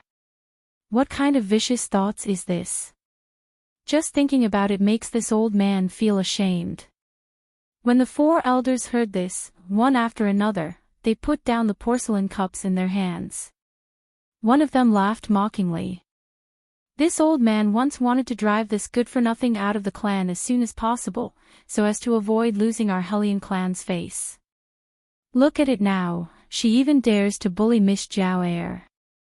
Miss Jiao Air is someone who will participate in the martial chi competition soon. She was also personally chosen by the retired emperor as a beauty. This good-for-nothing made her suffer such a big grievance. This is simply bringing shame to our Hellion clan. Another elder took over and said, "Someone come, beat this good-for-nothing with 100 boards and throw her out of the residence. This kind of person can't be allowed to stay."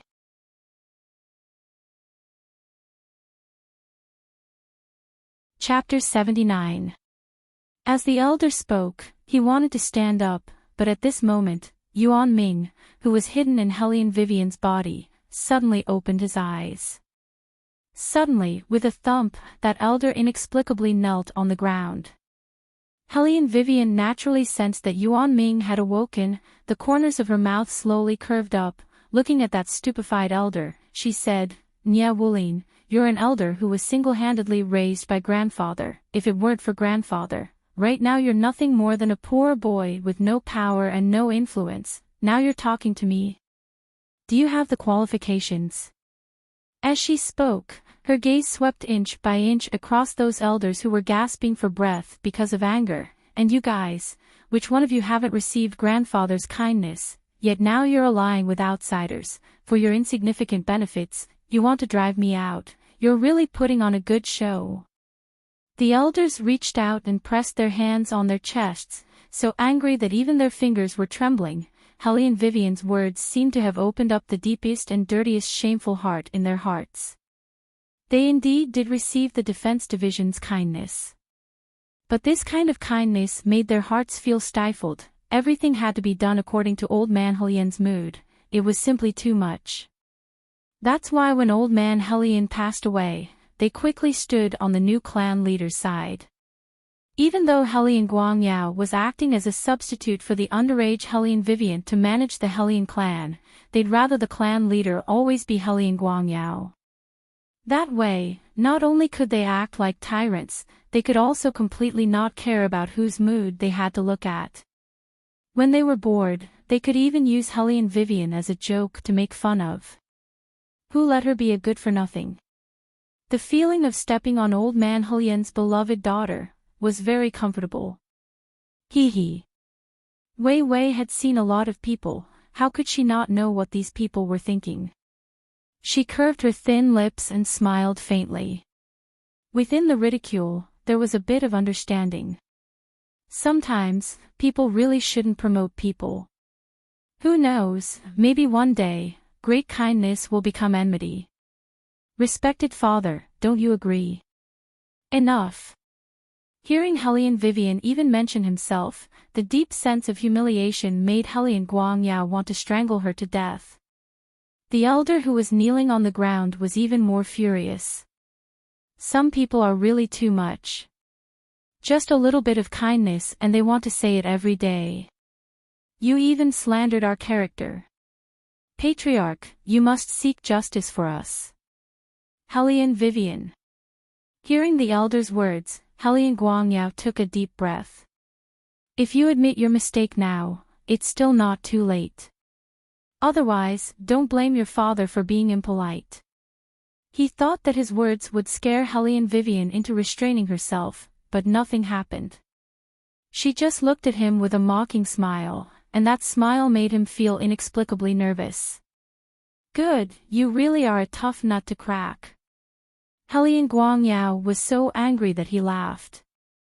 Since it's like this, from today onwards, you can get lost. The Hellion clan doesn't want a good-for-nothing like you. When Wei Wei heard what was said, she smiled very, very slowly.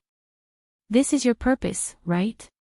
In order to avenge that beloved daughter of yours, you unexpectedly joined hands with all the elders to expel me from the clan. However, don't forget, according to the Hellion clan's rules, as long as it's a descendant of the Hellion bloodline, even if they're expelled from the clan, they can still pass through the selection process and come back again. So much so that they can control the entire clan. Hellion Guangyao, you stole my family's inheritance, cut off my escape route, and thought that nobody would know. Let me tell you, one day, I will come back, kill your left arm and break your right arm. As if she didn't hear the gasps coming from all around her, Wei Wei didn't even look at Hellion Guangyao's ashen face. She flung the Hellion family's badge on the ground and casually turned around with a wicked smile. She didn't even pay attention to those stupefied elders. Bang! Hellion Guangyao kicked the chair in front of him and sent it flying. He didn't seem to feel the pain in his hand, his gaze firmly fixed on Hellion Vivian's back, his lower jaw tight. A good-for-nothing actually had thoughts of controlling the entire clan, simply an idiot's dream. Elder Nya. Hellion Guangyao coldly snorted and extended his hand to help the elder up. What happened just now? Elder Nya didn't care and waved his hand. Don't know what kind of despicable method that girl used, but she actually made this old man's legs go soft. It shouldn't be that she cultivated martial qi, right? After hearing Hellion Vivian's words, some people felt uneasy. Elder Nya sneered. She cultivated martial qi. That kind of good-for-nothing. You all saw it, her body didn't have the slightest fluctuation of martial qi. What martial qi could she cultivate? Besides, with Miss Jiao Er here, even if that good-for-nothing had martial qi, even if she cultivated for another few hundred years, she still wouldn't surpass Miss Jiao Er. Mentioning Hellion Jiao Er, Hellion Guangyao confidently smiled. I saw Jiao Er 2 days ago. What's worth being happy about is that she advanced again. Advanced again. The elders opened their eyes wide in disbelief. It hasn't even been a year, and Miss Jiao Er actually advanced again. Worthy of being called a genius among geniuses. Hellion Guangyao modestly waved his hand. In a few days, it will be the martial qi competition. At that time, retired emperor will personally watch the competition at the Phoenix Pavilion. That's why she's so hardworking. She wants to win. After listening to these words, the elders felt that they were on the right side. Compared to that good-for-nothing, Miss Jiao Er had a much better future. What's more, they already received news that Miss Jiao Er was very likely to be the Phoenix Girl. As long as they could firmly hold on to this ship, they would definitely have a meteoric rise in the future. As for that good-for-nothing, they reckoned that she would be oppressed in the preliminary competition. She was too weak to withstand a single blow, simply a joke. However, they didn't know in the slightest that in this world, there was a kind of martial artist who, even without the slightest element of vitality, could still manipulate the wind, water, rain, and dew of the world. This kind of martial artist was hard to come by in 100 years, even more powerful than a gold-ranked martial artist. And Hellion Vivian just so happened to be this kind of martial artist. Not only that, but there was also a demon hidden in her body, the invincible scourge of that year, Yuan Ming. Sooner or later, they will regret it. Yuan Ming finally returned, his momentum was even more overbearing than before, especially that move just now was really beautiful. The white cat's ears perked up as it looked at the faintly discernible figure behind Hellion Vivian. Its eyes shook. It's him. Oh, I forgot to introduce you guys. Little White, this is Yuan Ming. Yuan Ming, this is Little White.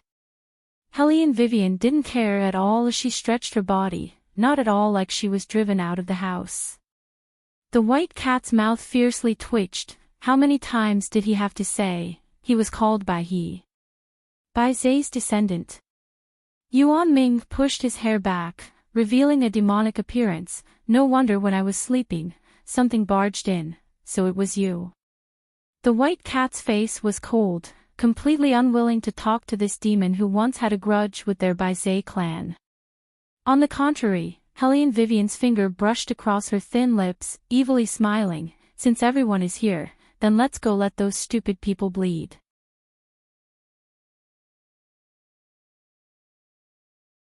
Chapter 80. The sky gradually darkened, and the lanterns were lit. From afar, it was a flourishing and exquisite scene of lanterns. The crisscrossing streets were rendered very beautiful. At the corner of the street, a beggar who was originally curled up was awakened by the sound of silver hitting a bowl. As he raised his head, the evening light fell, and he saw a woman standing against the light with a white cat on her shoulder. The corners of her mouth curved into a smile. "I'll give you 10 taels of silver. Take off the clothes on your body and sell them to me." There was actually such a good deal in this world. This was simply picking up a big meat pie for no reason at all. The beggar promptly got up and took off the tattered robe on his body in a few moves. The woman smiled again, and with a bend of her index finger, she flicked the 10 taels of silver into his broken bowl. Then with a hook of her hand, she put the robe on her shoulder. Her movement of putting on the clothes was particularly fast and particularly handsome. When she turned her head again, the tattered robe fell. The woman turned around and transformed into a genuine little beggar. She reached out and straightened the collar of the robe. Then with her long legs, she walked out of the dark alley. The corners of her mouth curved into a smile as she walked towards the nearby martial arts aristocratic family, the Nya family. The guard outside the door saw many beggars who came to beg. His eyes flashed with disdain as he waved his hand. "Go away, go away. Stay where it's cool. This isn't a place you can come." That beggar didn't get angry, and only smiled. The breeze blew his black hair, and with a turn of his body, the wind from his leg was swift and fierce, like a knife that pierced the bone. Pang! The Nya family's door was forcibly cut open by the wind from his leg, creating a large hole. The guard at the door was thoroughly stunned. He foolishly looked at the beggar who was walking forward as if there was no one around. In the end, he loudly shouted, "Set up the formation, quickly set up the formation." Someone came to smash the place. In the capital, every martial arts aristocratic family had their own special formation. The ones who formed these formations were the death attendants that were specially provided by the family. The guard loudly shouted, and several black-clothed people flitted across the treetops. They flew and landed on the ground, surrounding Helly and Vivian in the middle of the courtyard. They were dressed in the same black robes, and their faces were filled with a thick baleful aura. Their flying kicks were like whirlwinds, and they were filled with a ferocious energy that soared to the sky. The beggar flipped to the side and used his slender palms to support himself on the ground to avoid the long legs that were coming at him. Wind swirled around his body and a lazy evil smile hung on the corner of his mouth. He was like a phantom, shuttling back and forth in the middle of the black shadows. As his long hair fluttered slightly, his fingers grabbed one of the people's ankles and pulled hard. Only a few cracking sounds were heard. The 18 shadows disrupted the array formation one by one.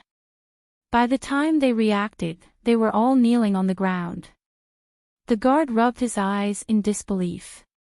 Looking at the black figure hugging his leg and curling up, his heart was in turmoil. Although the Nya family's formation couldn't be considered as the capital's top formation, it was still not easy to deal with a large formation. Without martial chi above the 5th level of the wood rank, it was impossible to break this array. Could it be? This little beggar's martial chi had already reached wood rank level 5. How was that possible? Not to mention the 5th level of the wood rank, even the 5th level of the water rank would be recorded in the Imperial Palace. Because the majority of people would stop at the fire rank, it was very difficult to advance. In the Dragon War Empire, apart from those martial arts aristocratic families' heirs who could reach the water rank, ordinary people simply couldn't break through this standard. But now, in front of their eyes, there was actually a little beggar with an unclear background. What in the world was going on? Quickly go and inform the master. After the guard heard this sentence, he was just about to move. Wait. What? She left. Left? The entire Nya family's courtyard could be described as too horrible to look at. The black shadows were sprawled on the ground in disarray, their faces full of bloodstains.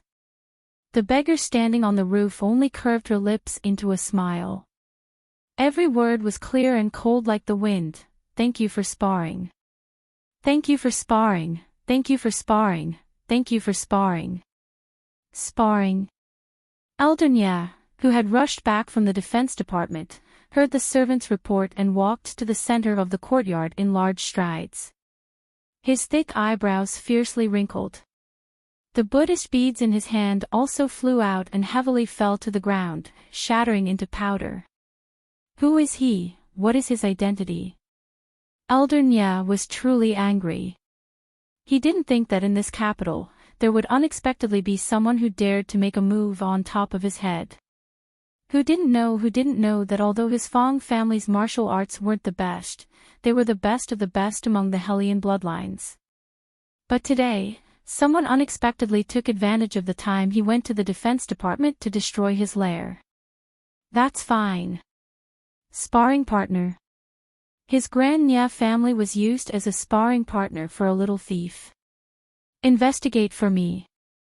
After you find out, this old man will personally slaughter this little beggar. Elder Nya gnashed his teeth as he spoke. His eyes flashed with unprecedented viciousness. Yes. The guards bowed their heads one after another, not even looking when they spoke loudly. The Nya family's courtyard was a mess. The atmosphere was indescribably heavy. Elder Nya seemed to have thought of something. He turned his head and said in a low voice, "Today's matter, if someone goes outside and gossips, be careful of your dog lives." Yes. This time, the ones who answered were the serving maids and servants. They trembled as they knelt on the ground. Clearly, they were frightened by the old man's words. They simply didn't dare to randomly look around.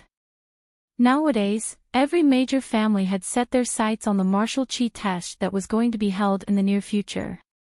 Ordinarily, they all trained intensely. Secretly, they all shouted with all their might. No one was willing to submit to another. If outsiders knew that the Grand Nya family of the Hellion bloodline was unexpectedly beaten by an unknown beggar to the point where they didn't have the strength to fight back, if this matter were to spread, it would certainly reduce the Nya family to a huge joke. But what Fong Shichao didn't expect was that for 3 consecutive days, it wasn't just the Nya family. Even the other 3 families also similarly suffered from an unknown beggar sweeping. If one family was like this, then they could still conceal the secret. But if the aristocratic families of the capital all encountered the same matter, then the fire couldn't be contained in paper. The entire capital was shaken. Every family was looking for this beggar. They even took out 100,000 taels of silver to put up posters, all for the sake of obtaining her and using her for their own use. And at this time, that beggar had long since transformed into a White Academy student. She was in the middle of earning her first bucket of gold in the true meaning of the ancient times. I really didn't expect that for such a long time, I was actually discussing business with a woman. The one who spoke was the second young master of the He family, He Zhe. A typical second generation of the Northern Army, the 5th most handsome man in the capital, strong and intelligent, wearing a graceful and luxurious cloak and gown. He sat there, propping up his chin. His overbearing gaze sized up Hellion Vivian from head to toe. Then, he smiled coldly. "Everyone thinks you're a hedonistic good-for-nothing, but you're actually a good martial cultivator. You even dared to use me. Hellion Vivian, you really are very daring."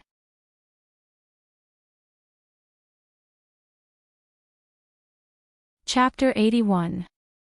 Generally speaking, people who saw He Zhe would feel fear, because the bloodthirsty aura on his body was too strong. Even the disciples of the martial arts aristocratic families didn't dare to provoke him. However, Hellion Vivian didn't have the slightest bit of cowardice. The corner of her mouth was half raised, and her voice was cold, not using, but cooperating. "Young Master He is doing business. In the field of business, we always have to keep our partners a secret. Only then can we go far. Let's not talk about other things. Where's the money?" He Zhe curved his thin lips and raised his hand. The black cloth fell, and below it was a layer of silver ingots, an entire 100,000 taels. You can go look at the account book to see if it's this amount. Whoosh! Helene Vivian lifted the black cloth, and her eyes were indifferent. Since young Master Hay said it's 100,000 taels, then it's 100,000 taels. Business is business. Hay Zay's fingers paused, and a trace of light flashed through his eyes. Seeing that she was about to leave, he couldn't help but ask, "Why didn't you tell them that you didn't rely on Grandmaster Zizun to climb up, but that you actually know how to make armaments?" Helene Vivian's footsteps paused, and her long, shapely eyebrows wrinkled. She only gave Hay Zay 2 words, troublesome. Hay Zay felt deeply sympathetic when he heard this. It was because he was rather accomplished in the field of armaments that people would continuously come to the fine compound to bother him, telling him to go to the superior compound. As it happened, he wasn't interested in how high his martial chi was. If he had so much time, he'd rather earn a bit more money. Compared to the other young masters of the aristocratic families, he enjoyed the feeling of holding the world in his hands more. That's why the Hay family had no less than 10 big and small stores in the capital. However, he never thought of relying on armaments to make money. Until recently, when he received a letter and 3 armaments, he joined an armaments shop at the foot of the mountain. The difference between this armaments shop and other shops was that they didn't do quality goods, but rather wholesale. Didn't everyone want armaments? They could provide them. However, the quality of armaments was completely determined by the amount of money. If there was a lot of money, the quality of armaments would be good. If there was less money, the quality of armaments would be comparatively worse. Even if it was like this, it was still being fought over in the market because to martial artists, being able to obtain an armament that belonged to them was simply the most important thing under the heavens. Even the students of the White Academy were inquiring about their connections, wanting to get an armament from the shop. If they were to find out that the martial cultivator that they wanted to obtain came from the hands of the trash that they were talking about, who knew what kind of expression they would have. Furthermore, he didn't even own this shop. He was just working for that trash. He eyes curled his lips and his eyes lit up. This Helene Vivian is quite interesting. Young master, who are you talking about? The manservant who just came in with the water widened his eyes.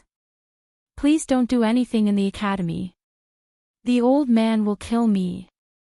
Hazy laughed, young master, I only want to marry a wife. Grandfather sent me to the White Academy, wasn't it to let me find a wife here?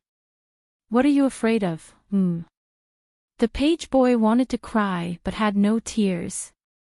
Old master said that you should find someone with a similar family background. He didn't say that you should find a good-for-nothing who was kicked out of the family. Kicked out of the family. His eyes stood up and paused. He turned his head and glanced at the page boy. Who was kicked out of the family? The page boy finished washing the handkerchief and handed it to his honorable young master. Who else could it be? Isn't it that hedonistic Helene Vivian? The entire academy has heard that it was the 4 elders who saw that Helene Zhao was being bullied. They weren't happy and jointly made the decision. General Helene wanted to protect her, but he couldn't. He eyes took the handkerchief and laughed mockingly. Truly stupid. Stupid. Who was stupid? The page boy rubbed his head in confusion. In a corner of the academy, there were few people. Helene Vivian was sitting in her usual place, reading a book. Have the brains of those old men in the Helene family been kicked by a donkey? Huan Mingxiang, who was standing beside her, held a broom and fiercely swept the ground. It was obvious that he was unbearably angry. Which family wouldn't want a genius like you? They even kicked you out of the family. Did they make a mistake? They're practically as stupid as a pig. They don't want me to participate in the martial chi competition that's coming up. Helene Vivian yawned and absent-mindedly said. That's why they used this move. Huan Mingxiang didn't understand and wrinkled his white eyebrows. What does this have to do with you participating in the martial chi competition? You don't know the rules of the competition. Hellion Vivian was also astonished. Wasn't he an elder of 3 dynasties? Huan Mingxiang's old face reddened. This old man hasn't cared about the competition rules for a long time. The descendants of the martial arts aristocratic families don't need to participate in the preliminaries. They can directly qualify for the finals.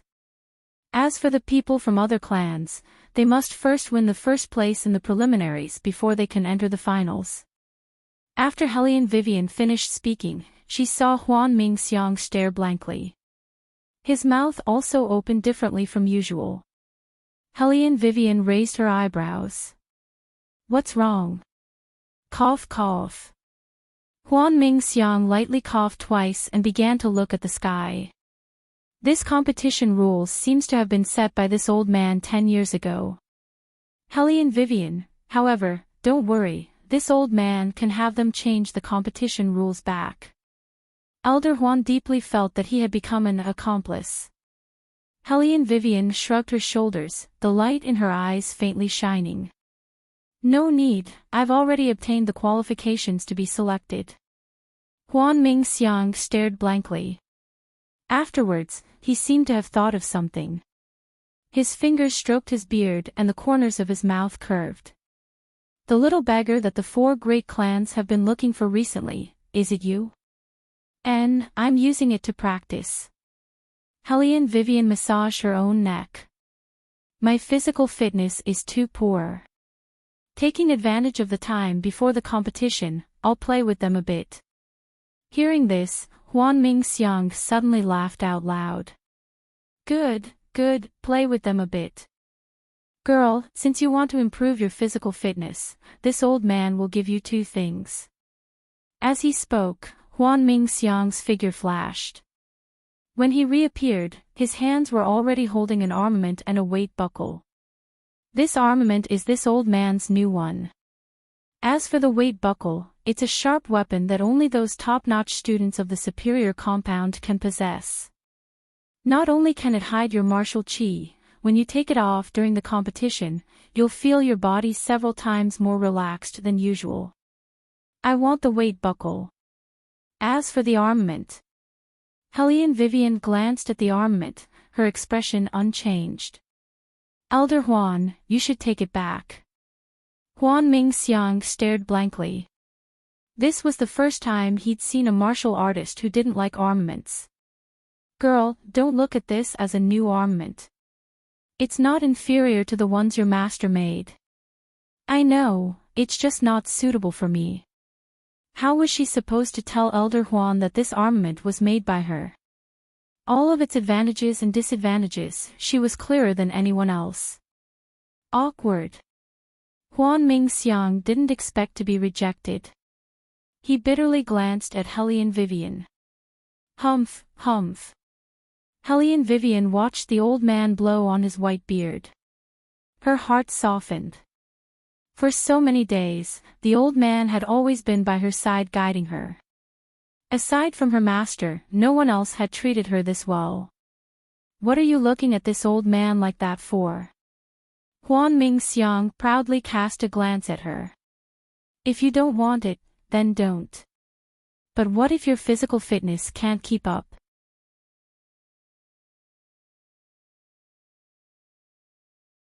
Chapter 82.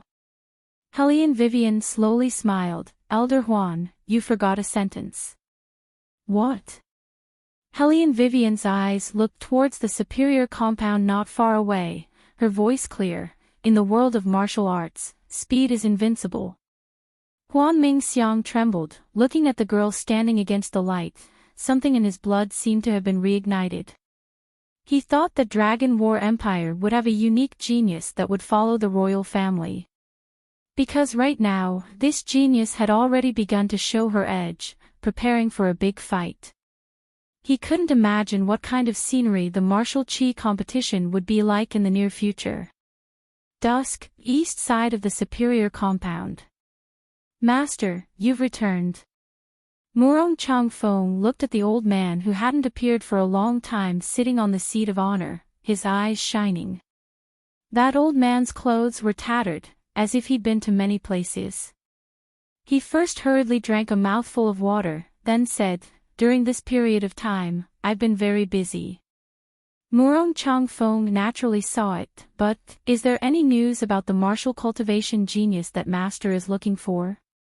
"You guessed correctly." The old man raised his head, with a white beard. Who else could it be other than the recently missing Master Tu Lao? His face carried an unprecedented excitement. "I've investigated. At that time, the Phoenix building targeted the people of the capital, so that girl is definitely in the capital, not in Jiangnan or other places. This time, I've come back, and as soon as I entered the capital, I heard that the martial chi competition would be held in advance. I have a premonition, that girl will definitely appear in the martial chi competition." Murong Chang Fong didn't understand why his master would be so obsessed with a girl he'd only met once. However, he also wanted to quickly find the other person, take a good look at who she was in the end. Helene Vivian finished reading today's book, then bid farewell to Huanming Xiang. When she walked to the entrance of the inferior compound, she couldn't help but stop. It wasn't because of anything else, but because a bunch of young masters and misses from the superior compound, she didn't know what kind of madness they had. Of all the places to stay, they actually came to the superior compound. Helene Vivian shrugged, planning to go around this group of people. However, at this moment, the most indolent and luxurious man raised his eyes slightly. Bits of sunlight shone through the leaves on his body, as if there was light flowing from his body. It was the third prince. Was he seen? Helene Vivian raised her eyebrows and curtsied. Her posture even had a hint of roguishness. After that, she prepared to leave. "Have you finished washing this prince's handkerchief?" The man's voice was still very pleasant to listen to, and there was a captivating magnetism in his grace. The young ladies and young masters surrounding him looked at him in surprise, as if they had never thought that the usually cold and indifferent royal family would actually take the initiative to speak one day. However, for a moment, no one knew who he was talking to. Only Helene Vivian paused in her steps and looked at the man with the outstanding temperament. She saw that he was holding a teacup in his hand. His 10 slender fingers were like jade, and even his fingertips seemed to emit a faint light. His eyes didn't look at her. Instead, he lightly turned the teacup, and his voice was as indifferent as snow. Helene Vivian curved her lips into a smile. Even when facing such a powerful third prince, she didn't show the slightest bit of panic. "I've finished washing it, but the wind was strong last night. I don't know where it was blown to." She was lying. Last night, she had sold that handkerchief to a merchant. Something that had been used by the royal family was originally a publicity stunt. However, she wasn't stupid enough to tell the owner of the handkerchief the truth. It was blown away by the wind. Beligaju pondered as he repeated this sentence.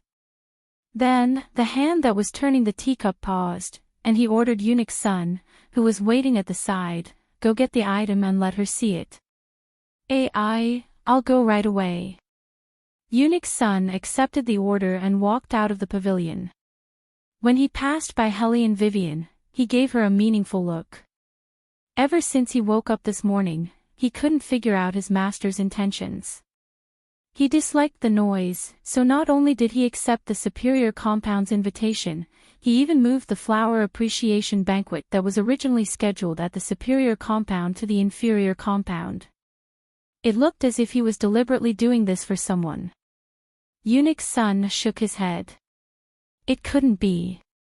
He was definitely overthinking it. His Highness must have felt that the inferior compound was quiet, so he decided to come here on the spur of the moment.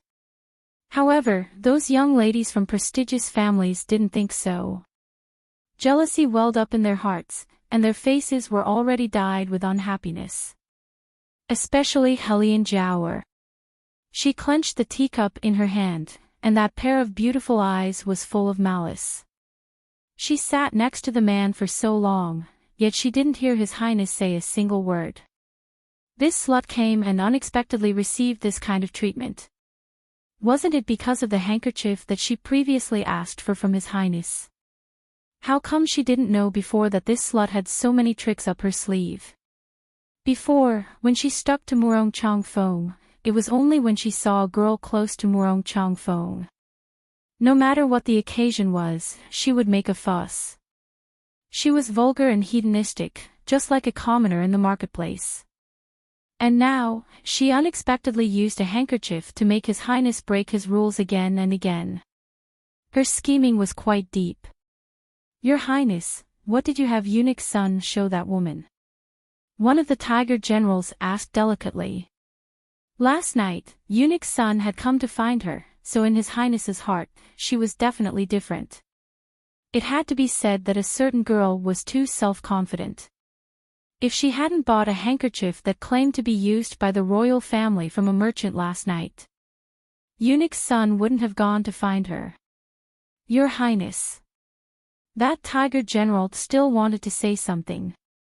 Beligaju coldly interrupted her words. It's none of your business. These 4 words penetrated the ice in the bottom of her heart. That girl shrunk her feet, scared to the point that cold sweat came out. The Hellion Jower put her hand on the back of the girl's hand and gently patted it. She had a worried expression, but in her heart, she sneered. She was just a general's daughter, yet she had fantasies that she shouldn't have. Regardless of the occasion, she talked to His Highness. She deserved to be loathed. Lu Ranrib didn't know anything. She was moved to look at the Hellion Jower comforting her. She lightly bit her thin lips and shook her head. Hellion Vivian looked at this scene as if it had nothing to do with her. The corner of her mouth pursed into a mocking smile. A group of women, for a man, played with all their thoughts. Tired. She had to say, even if that man was more honorable, what was the use? He still had to share with other women. She couldn't stand this. In her mind, as long as a woman had money on her body and makeup on her face, she wouldn't be afraid of anywhere. As for marriage, if she met someone who could be a couple for a lifetime, she would marry. If she didn't, she would be more free. She seemed to have caught the trace of indifference at the corner of her mouth. Beligaju's hand that was drinking tea paused. His beautiful eyes raised a never-before-seen chill.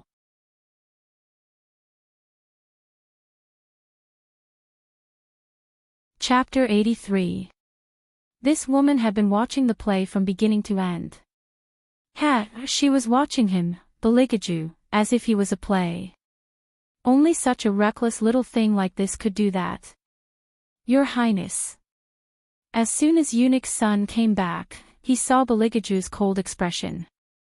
His heart thumped. Which blind person had provoked his master this time? Beligaju faintly hummed. His silver mask showed a chilling indifference. Let her see for herself. Yes. Eunuch's son held the wooden box and walked in front of Hellion Vivian. When Hellion Vivian saw the thing in the wooden box, her outstretched neck stiffened. This was the handkerchief that she sold this morning. It couldn't be. Her luck was so bad that she was caught in the act. Hellion Vivian thought that her work was watertight. She even chose a shop at the foot of the mountain to carry out the transaction so that no one would know what's wrong. Bailey Jia Ju stood up from the stone bench and unhurriedly straightened out his cuff. He looked at her from a high position. His laziness carried an ice-cold aura. It's only been a day, yet you don't recognize this handkerchief that was blown away by the wind? Hellion Vivian cursed in her heart. This man was definitely doing it on purpose. What did he mean by blown away by the wind? He obviously knew that she had sold the handkerchief, so he came to find trouble with her. However, how did this man know that she had sold the handkerchief, and even caught her in the act? Could it be that this was the so-called unlucky start? She had never made this kind of mistake when she was carrying out a task before. Beligaju saw her standing there honestly, no longer prickling. She hung her head dejectedly with a tangled appearance. It was like Shao Qi, who had been scolded by her imperial grandfather. On the surface, she was respectful, but he didn't know what she was thinking in her heart. She was like a cunning little fox. First, she let you touch her head, then she extended her claws to scratch you.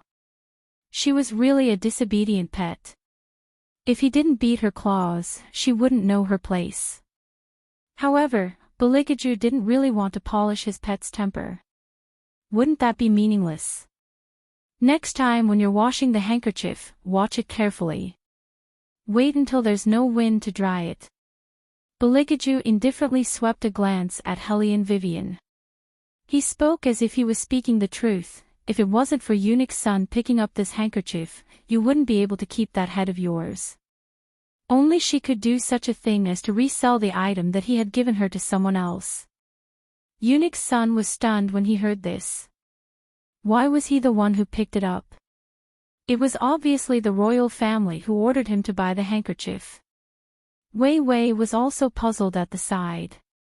She extended her hand and scratched her own head. In her heart, she was puzzled. Could it be that after she sold it, this handkerchief was really blown away by the wind? And then Eunuch's son picked it up. If that was the case, it was not surprising that she was caught. Sigh, it was all a matter of luck and aura. Who told His Highness to be a homosexual? She really couldn't compare to a homosexual.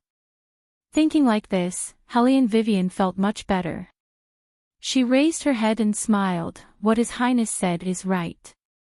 Fortunately, it was picked up by Eunuch Sunday. Eunuch's son was speechless. How come he didn't remember picking up a handkerchief? How come this Hellion family's eldest daughter could lie without blushing or skipping a beat compared to His Highness? Wait a minute, did His Highness just smile? Eunuch's son rubbed his eyes with all his strength. When he wanted to look a bit more carefully, Beligaju had already recovered his usual cold and indifferent attitude. He waved his long sleeves and left. His long cape that reached his ankles fluttered in the wind. No matter how one looked at it, he looked like a deity who was the focus of attention. There was a world of difference between him and the abandoned Hellion Vivian. Third prince left. The remaining people naturally followed suit and stood up. When she passed by Hellion Vivian, the Hellion Jower lowered her tone. Her voice was full of malice. Hellion Vivian, I advise you to be a bit more well-behaved. Don't have any thoughts you shouldn't have. Otherwise, not only can I have people expel you from the family, I can also make you lose everything. Facing this kind of Hellion Jower, Hellion Vivian only smiled evilly. She didn't even lift her eyelids. The Hellion Jower saw this and gnashed her teeth, but didn't say anything more.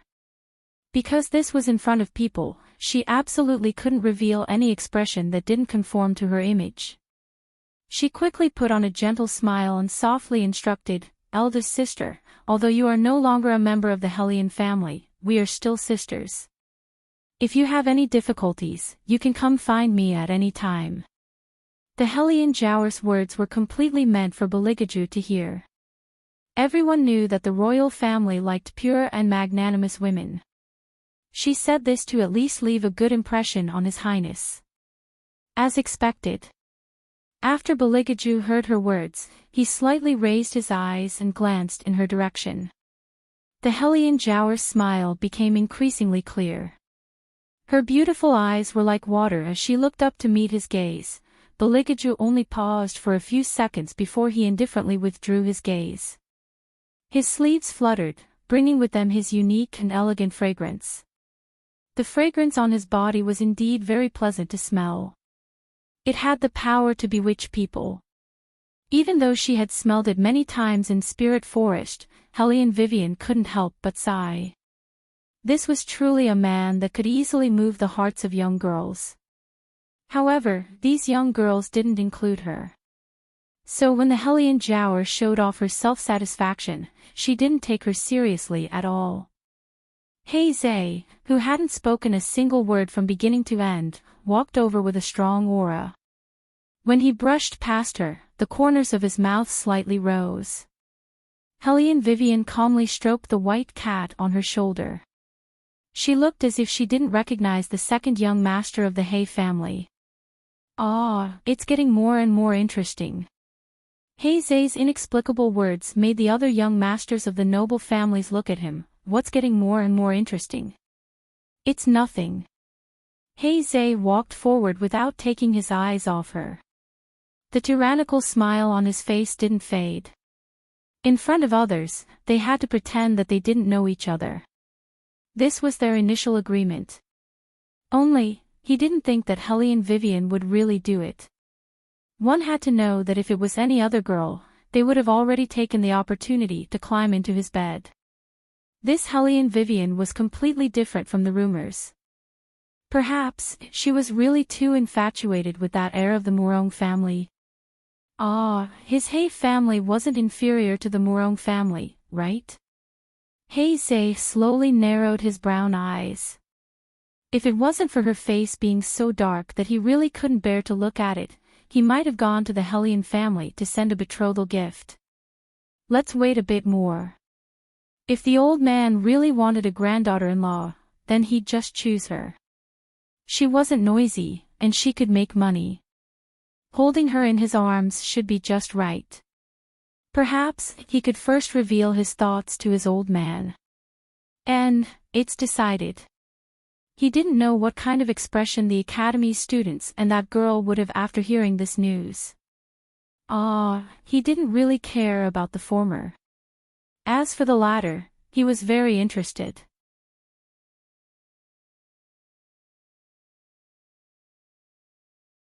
Chapter 84.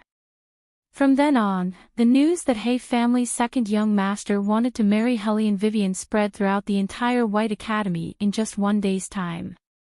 It was said that after Old Man Hay heard that Hay family's second young master had this kind of idea, he was so angry that he almost drove his most beloved grandson out of the family. How could the dignified Hay family's descendant marry a notorious good-for-nothing? This was simply a joke. Your Highness, you don't know, but this academy has started to stir up trouble. While Eunuch's son talked about the gossip he heard, he shook his head. You tell me, what kind of ability does that Hellion family's young lady have in the end? She's so dark and swarthy, why would young Master Zay take a fancy to her? Paw!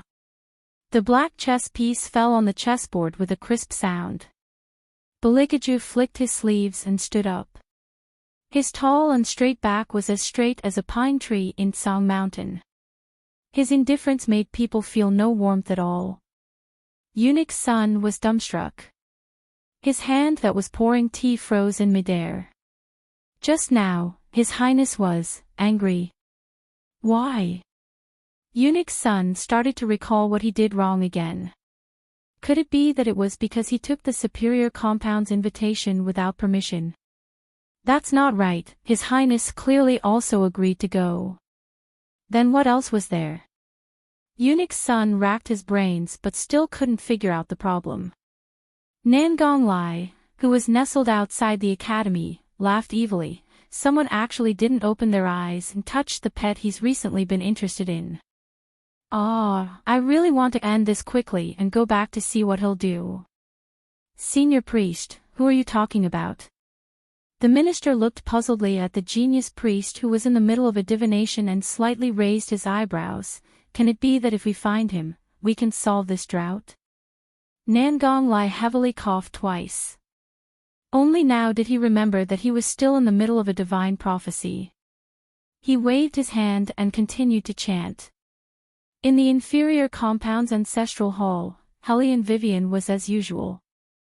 As usual, she was lying on the wooden table and fiddling with those armament components. The surrounding students all used pensive gazes to look at her, whispering and pointing. Hellion Vivian wrinkled her eyebrows and lifted her gaze. Only then did those people quickly stop talking. They also didn't know why, but when they met this good-for-nothing's gaze, they would subconsciously feel afraid. Helene Vivian didn't have any other intentions. She just wanted to know what was going on with this group of people. They were unusually excited today. But before she could ask, someone came in from outside and said that the third prince wanted to use a handkerchief. The one that had been blown away by the wind should have been washed. Helene Vivian understood that people with mysophobia had a sense of ownership over their personal belongings. Therefore, this time, Helene Vivian didn't sell the handkerchief. After earnestly washing it, she took the handkerchief and followed Anning to the superior compound. The winter bamboos were faint, the green orioles were chirping, and the fog was rising. Under the arch bridge carved from white jade, there was a pool of spring water. In this kind of weather, not only did it not emit any coldness, it was actually hot. Needless to say, there should be some kind of spring nearby. As expected, the third prince was a person who knew how to enjoy life. His Highness just entered the palace to accompany the retired emperor and drank a bit of wine. Right now, he's still resting inside. Miss Helene should eat some pastries first. I'll go report right away. Anning placed Helene Vivian on a carved sandalwood chair in the outer room. Next to the chair was a small wooden table. On the wooden table were all kinds of pastries and nuts. The arrangement was very delicate and pleasing, yet there was no sign that anyone had touched them. Next to the fruit platter was a purple clay teapot. The handle of the teapot was carved with a lotus. The workmanship was very particular. Under the teapot was a small heater. The fire in the heater wasn't very big, just enough to keep the temperature of the water hot. Helene Vivian just happened to be hungry. She also didn't hold back and picked up the pastries to eat. She could even faintly hear the sound of movement inside. Let her in. That voice seemed to carry its own reverberation. Even the tone of voice was hoarse and deep, extremely sexy. Yes, Your Highness. Anning brought Helene Vivian inside. Separated by a faintly discernible sand curtain, he outlined a clear and cold line. Come here. Beligaju seemed to be sitting on the ground. He was wearing an ancient black nightgown. Half of his clothes were open, and half of his long black curly hair hung down, messily draped on both sides of his head. This was the scene that Helene Vivian saw when she walked in. The high and mighty third prince was really sitting on the brown floor. His back was leaning against the wooden bed. His two long legs were casually bent, and his arms were resting on his knees. Even if it was a somewhat powerful posture, it still carried a bit of casual elegance when done by him. After hearing the sound, he glanced in her direction. There was a hint of alcohol in his long and narrow phoenix eyes. His thin lips opened and closed, as if he was chewing something. From the corner of his eyes, he caught a glimpse of Helene Vivian's puzzled expression. Beligaju casually took out a piece of unopened candied melon from his robe and threw it to her. His tone was indifferent as he said, "Eat." So he was eating candied melon. But Helene Vivian looked at the thing in her palm, and then looked at the man who was tugging at his collar. She was very sure that the royal prince was most likely drunk. Otherwise, as cold and aloof as him, he would never throw the snacks that he carried with him to share with others. Bailey Jiaju saw that she didn't eat the food he gave her. His apathetic and tranquil line of sight slowly swept over her face, as if he was trying to identify her for a moment. Then, he said in a completely unrelated manner, "Don't call me Your Highness." After a pause, he said with a trace of displeasure in his deep voice, "Everyone calls me that. Did you guys discuss it?" Helene Vivian, he was really drunk. This. His Highness when drunk was a little too cute. Helene Vivian looked at him with bad intentions. "I'll help you up first." In a while, when there was no one around, she could take off the silver mask on his face and take a good look at what he looked like. Unexpectedly, Beligaju indifferently brushed her aside. He touched his forehead, and there was a strong sense of vigilance between his eyebrows. Go and get some water. His voice had a slight hoarseness, like the timbre that flowed out of an expensive cello, with an elegant and deep texture. As expected of the third prince. Even if he was drunk, he would not be manipulated by anyone. Even the aura of a superior that he was born with was becoming more and more obvious. He would definitely not be careless when ordering people around. Pouring a cup of water was just a matter of convenience. Helene Vivian took the cup and bent down to pass it to him. Beligaju did not take it, but just lowered his forehead with his fist. His long eyebrows were tightly knitted. His dark phoenix eyes were originally filled with a deathly stillness, but under her gaze, there was a hint of evilness. He looked at her with faint curiosity. Who are you? Why are you so obedient? Helene Vivian, she had been so busy, but he still didn't know who she was.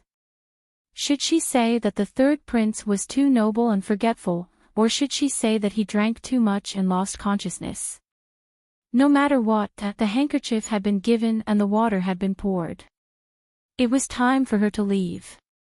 But she did not expect that when Helene Vivian wanted to get up, her wrist was caught in his palm.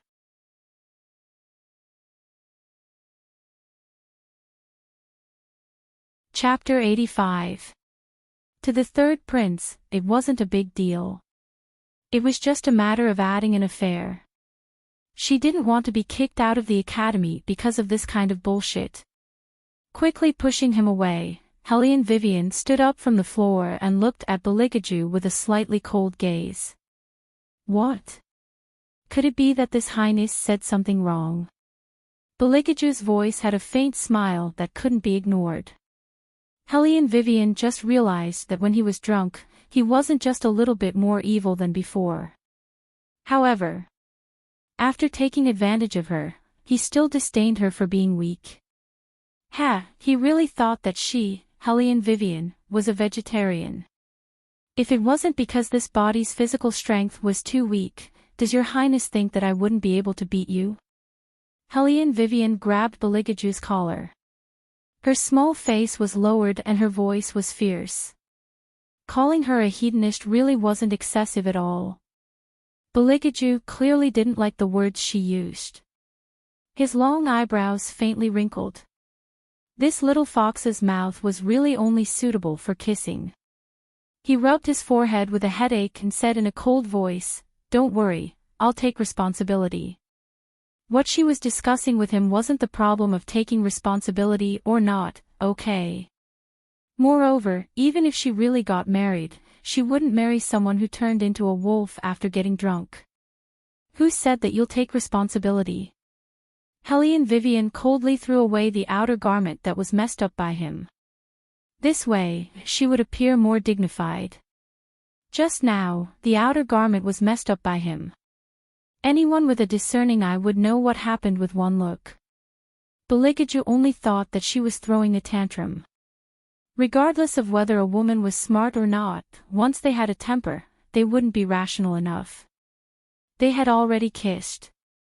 Other than making him take responsibility, did she have a better way out? Even the Hay clan was properly dealt with by him after a round of drinking.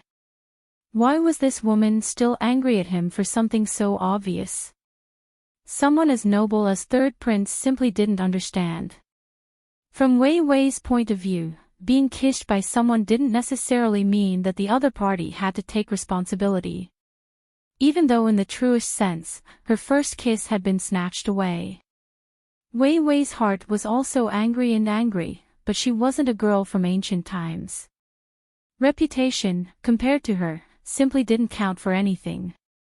Besides, if a man likes a woman, then the first characteristic of a man should be respect for her. It was obvious that the third prince was more interested in her, not to mention that he had drunk wine. If it wasn't for the fact that the timing wasn't right, she would have had the urge to cripple his hands. Your Highness. When Eunuch's son came in, he saw this scene. The two of them, one standing with fire in his eyes, the other sitting in a cold and noble manner. The way they looked at each other was a little, strange. Beligaju faintly hummed, as if he was still being tortured by the alcohol. His nasal voice was a little heavy. Eunuch's son exclaimed, "Your Highness, why are you drinking? Don't you know that your body can't drink?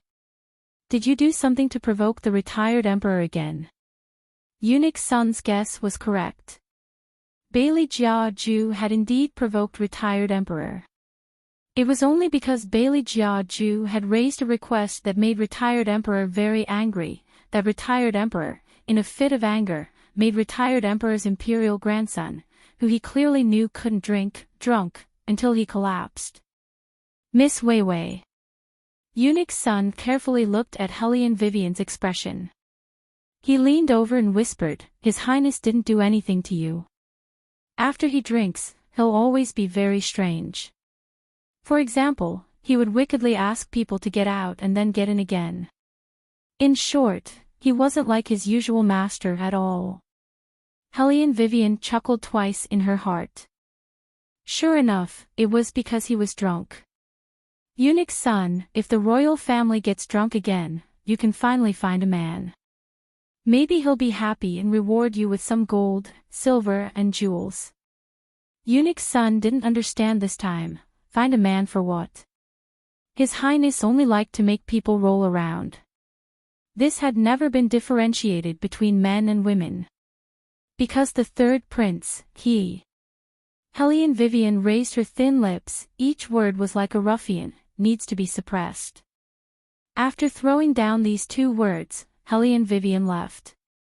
Missing her first kiss and losing her outer garment, she looked more ruthless than ever. The queen's aura that had been restrained by her all year round was inadvertently exposed in that instant. When Eunuch's son heard the two words, "needs to be suppressed," his mouth opened wide. By the time he reacted, Hellion Vivian had already walked far away.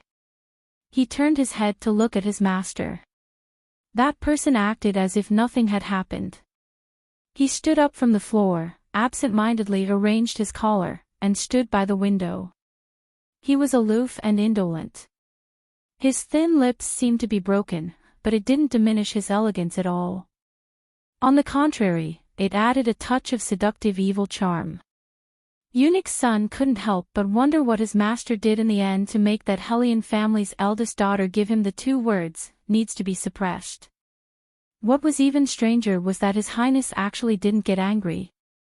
Although His Highness' temper was better after drinking wine, that didn't mean that he didn't have a temper.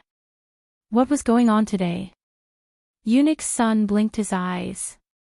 Immediately after, he seemed to have thought of something and shouted loudly, "Your Highness, your mouth. Someone come, all of you come in. How are you all looking after His Highness?" Eunuch's son's voice grew louder and louder. Beligaju only stood there indifferently, allowing the person beside him to serve him. When his slender finger brushed across his thin lips, it brought out a smile that had never been seen before. Eunuch's son was still pondering how his master had provoked the retired emperor, to actually let the retired emperor bear to force him to drink so much wine, to the point that his master had bitten his lip until it bled. He would never have thought that this lip wasn't bitten by Beligaju, but rather by Hellion Vivian. That was because in Eunuch's son's memories, his master had never even looked at a girl, let alone taking the initiative to kiss someone.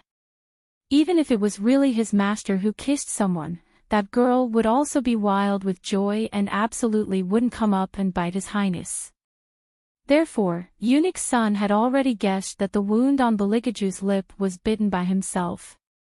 It also couldn't be blamed that Eunuch's son didn't think of Hellion Vivian. It was only because Beligaju's popularity in the Dragon War Empire was too great. Practically all of the noble young ladies wouldn't refuse this godlike existence of a man. Dusk, west side of the academy. Hellion Vivian played with the armament component in her hand and suddenly heavily wiped the corner of her lower lip. This made Jizun, who was sitting at the side, raise his eyebrows in astonishment. This was the first time he saw this girl so impetuous. As if she was aware of her own impetuousness, Hellion Vivian heavily closed her eyes. When she opened them again, they were full of clarity. "Master, what did you just say? Can you say it again?" Jizun heavily coughed twice. "Master received news from the palace today. The consort selection is estimated to be brought forward. Originally, the retired emperor wanted to see the results after the martial chi competition, but now the palace is a bit busy. In addition, he also has a satisfactory candidate in his heart, which is your younger sister. In the evening, he will come to White Academy to confirm his future granddaughter-in-law.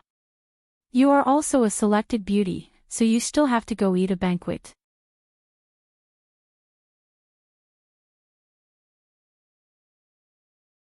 Chapter 86. Okay. Helene Vivian casually shrugged her shoulders. In any case, eating one meal is eating 2 meals is also eating. It's only a formality. The earlier it ends, the more she can concentrate on preparing for the martial chi test. Jizun didn't know what she was thinking. After looking at Helene Vivian for a while, he loudly stood up, "Disciple, you can rest assured. Even if the third prince doesn't choose you, there are still other young masters at the banquet. If it really doesn't work, then the He family's kid is also fine. I'm not interested in getting married right now." Helene Vivian laughed.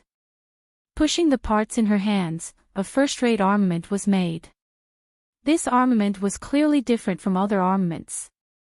It was made of a completely black material. When it was formed, it was only the size of a palm. However, when it was fully unfolded, it was a size that only the Grim Reaper in comics would carry.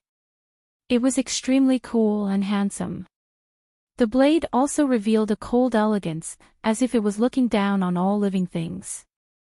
Life and death, it was completely demonic.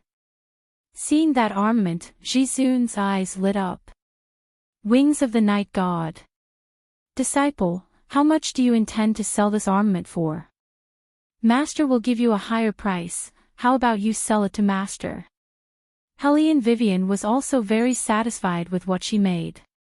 She casually put it on her shoulder and smiled, "Master, this one won't do. It's a gift. As for the rest, Master can choose whichever one you like." "Okay." Jizun's expression clearly carried a trace of disappointment. However, there was no use for the Wings of the Night God by his side. He was already old, and simply couldn't control such a destructive armament. Rather than letting such a good treasure stay in the shop and get stained with dust, he might as well put it into the hands of a suitable person. Only, he didn't know why, but when he first saw this armament, the first thing he thought of was actually that icy brat who was currently choosing a concubine. Speaking of which, he also didn't know who exactly that red one of his was. These past few days, he observed the stars every day and night, but he still couldn't guess the reason why. "Master, I'm leaving." Helene Wei's finger moved to the side. That sickle seemed to have been triggered by some mechanism and quickly closed together, lying quietly in the palm of her hand. Jizun looked at her cold back and shook his head again. If only his disciple could grow a little whiter. If she grew a little whiter, even if that ice brat was unwilling, he would still send his obedient disciple to the palace. But now, sigh. The Grand Master heaved a long sigh. He only hoped that his dear disciple would not be maliciously belittled by those people at tonight's banquet. Before nightfall, the academy was bustling with noise. In order to welcome the arrival of the retired emperor, lanterns were hung everywhere. Even the commerce courtyard was bustling with activity. Previously, Minister Jing had already been thrown into the heavenly prison.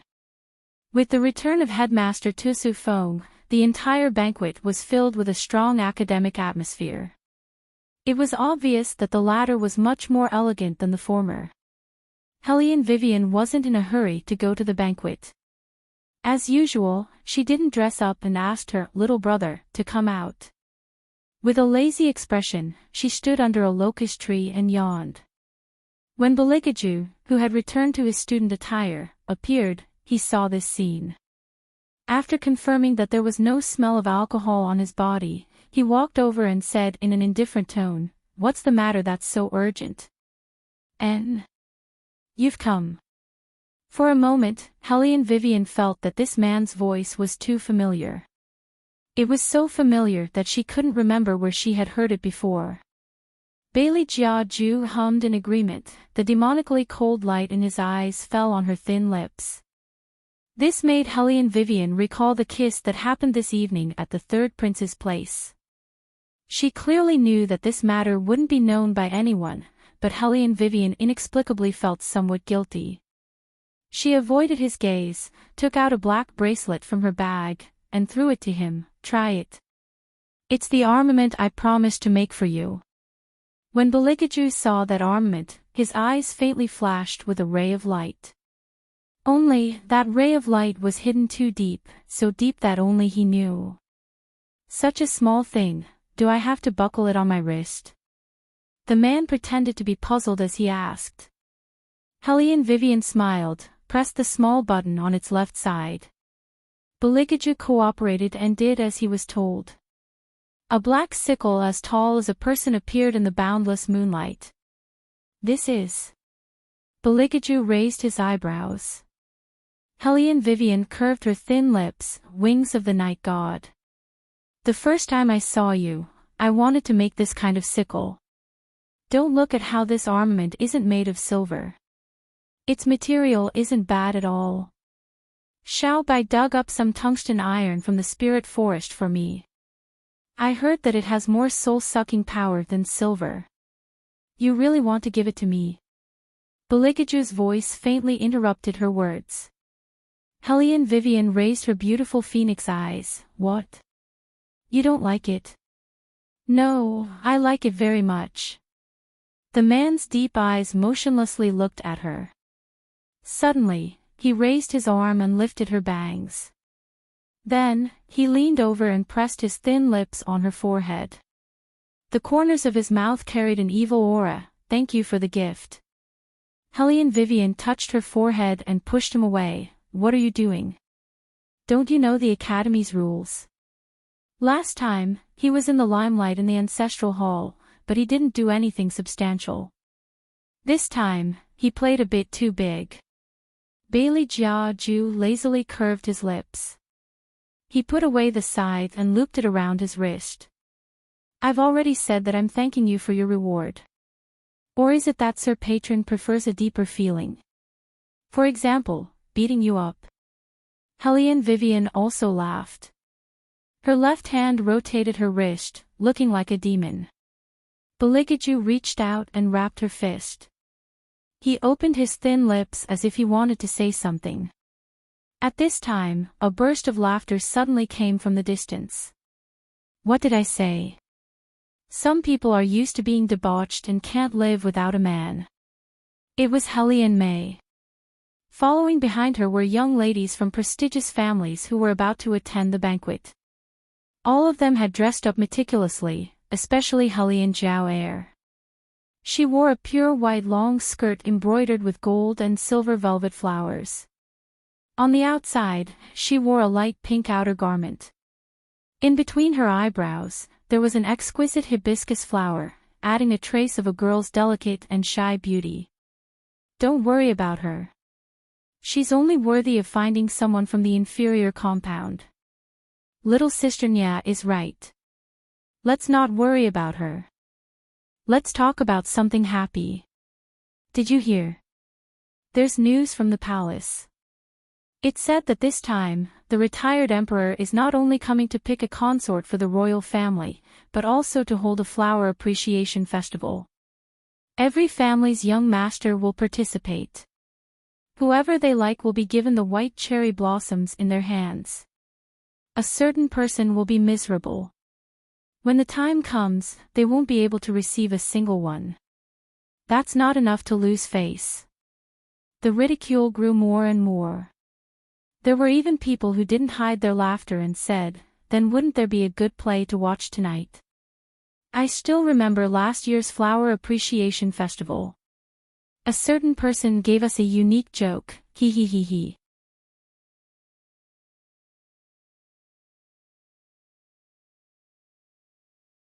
Chapter 87. If they didn't mention it, Helene Vivian would have almost forgotten what she had encountered at the Flower Appreciation Festival. In the Dragon War Empire, the annual Flower Appreciation Festival was the most anticipated festival for young girls. Because on this day, all the young masters from influential families would hold a white cherry blossom and give it to the young girl they admired. At that time, Helene Vivian had just reached marriageable age and had the fantasies that all young girls would have. She hoped that her future husband would give her a white cherry blossom. In order to be more beautiful on that day, she even threw away her self-esteem and took the initiative to ask for money from Madame Sue. She still remembered the sarcastic remarks of those people around Madame Sue. They said, "No matter how well you dress, you're still just a poor and pedantic person." Helene Vivian clenched her hands. She had no choice but to swallow the anger in her heart. No matter how hedonistic the rumors made her out to be in the capital, only she knew that she had to look at other people's faces in the manner. She was afraid that Murong Changfeng would forget to bring a white cherry blossom, so she called out the servant by his side and asked him to deliver a letter to her. Who knew that not only did the servant not deliver it, he even ordered someone to read the letter out loud. All the young masters and young ladies from influential families who attended the Flower Appreciation Festival all knew the contents of the letter. The originally bashful young girl's thoughts were exposed in front of everyone's eyes. The men looked at her with disrespect and licentiousness in their eyes. The young girls held their fans and laughed together. She still remembered Helene Zhouer's smiling eyes at that time. She curved her red lips and said to her eldest sister, "You must not bear grudges against Lord Murong." He also didn't think that he would attract so many people to watch. At that time, she was young and couldn't think straight. It was obvious that someone had tampered with it, causing her reputation to be tarnished. And at that time, Murong Changfeng didn't say anything. He only stood there and coldly smiled. It was as if he felt disgusted just by looking at her. Helene Vivian just stood there and watched everything in a daze. Everyone roared with laughter and mocked her as if they were looking at a clown. But at that time, it was as if her eyes only had the letter pasted on the wall and the white cherry blossom on the ground. That day, she was the only girl who didn't receive a single white cherry blossom. Even Miss May, who was 3 times fatter than her, had a gentleman give her one. She, on the other hand, was being patronized. However, that family's young master actually said to her, "Tsk, I really didn't expect you to be so unrestrained. Do you want to follow this big brother, Helene Vivian was furious. She threw the white cherry blossom at his face and ran out of the banquet. She could faintly hear that person's voice, "It is your fortune that I fancy you. You are not willing. What are you? You are just a sex slave. How dare you be so picky?" They were all saying that she was a spoiled brat with no upbringing. She even hit people in such an occasion. She's simply bringing shame to us women.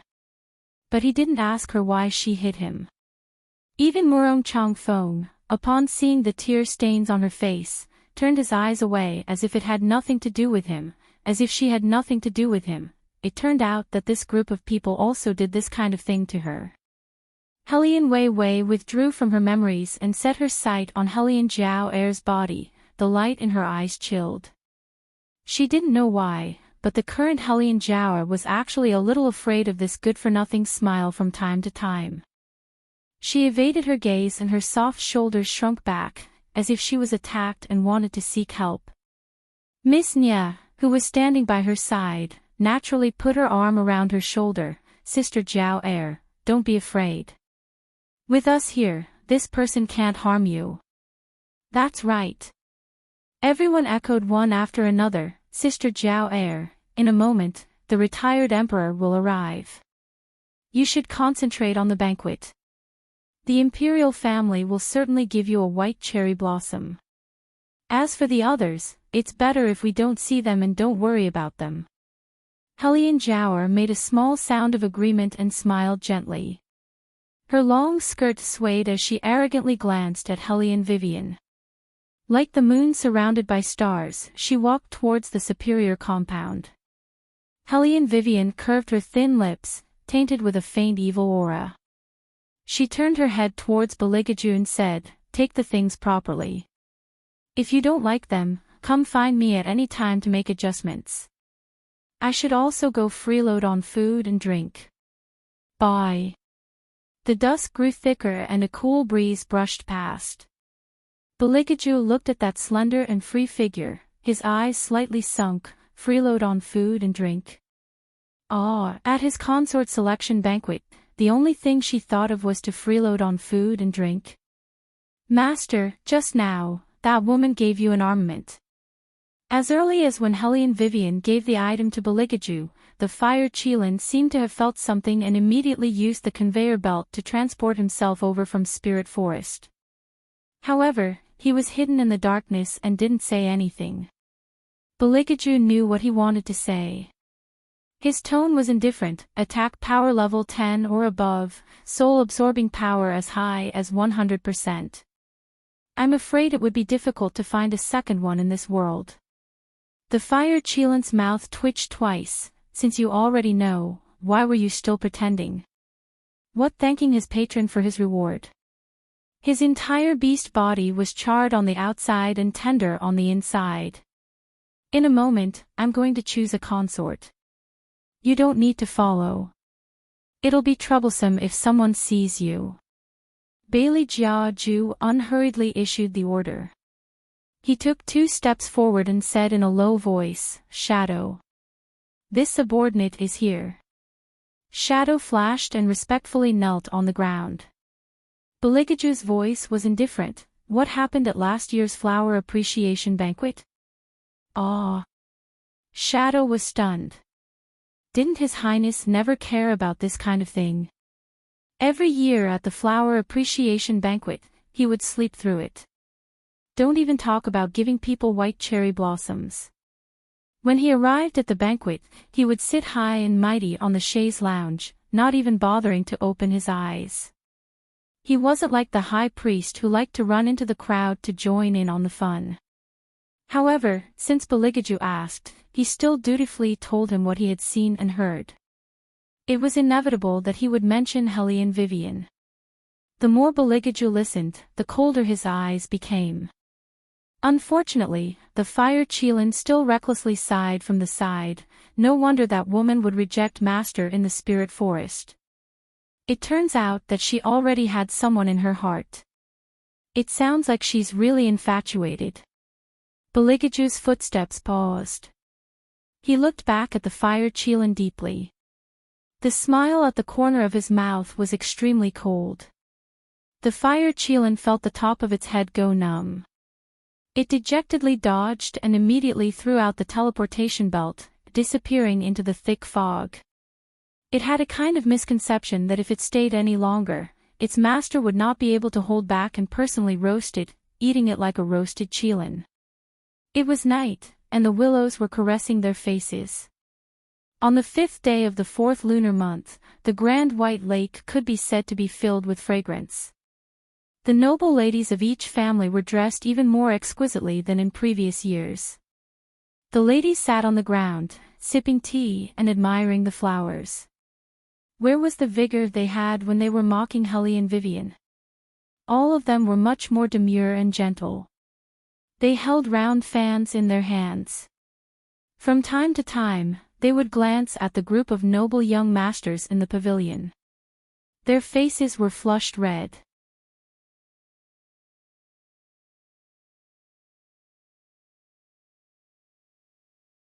Chapter 88. The most eye-catching were naturally the Hellion Jowers group. The Nya family's young miss, Hellion May, and the others just now were all girls envied by everyone in the capital.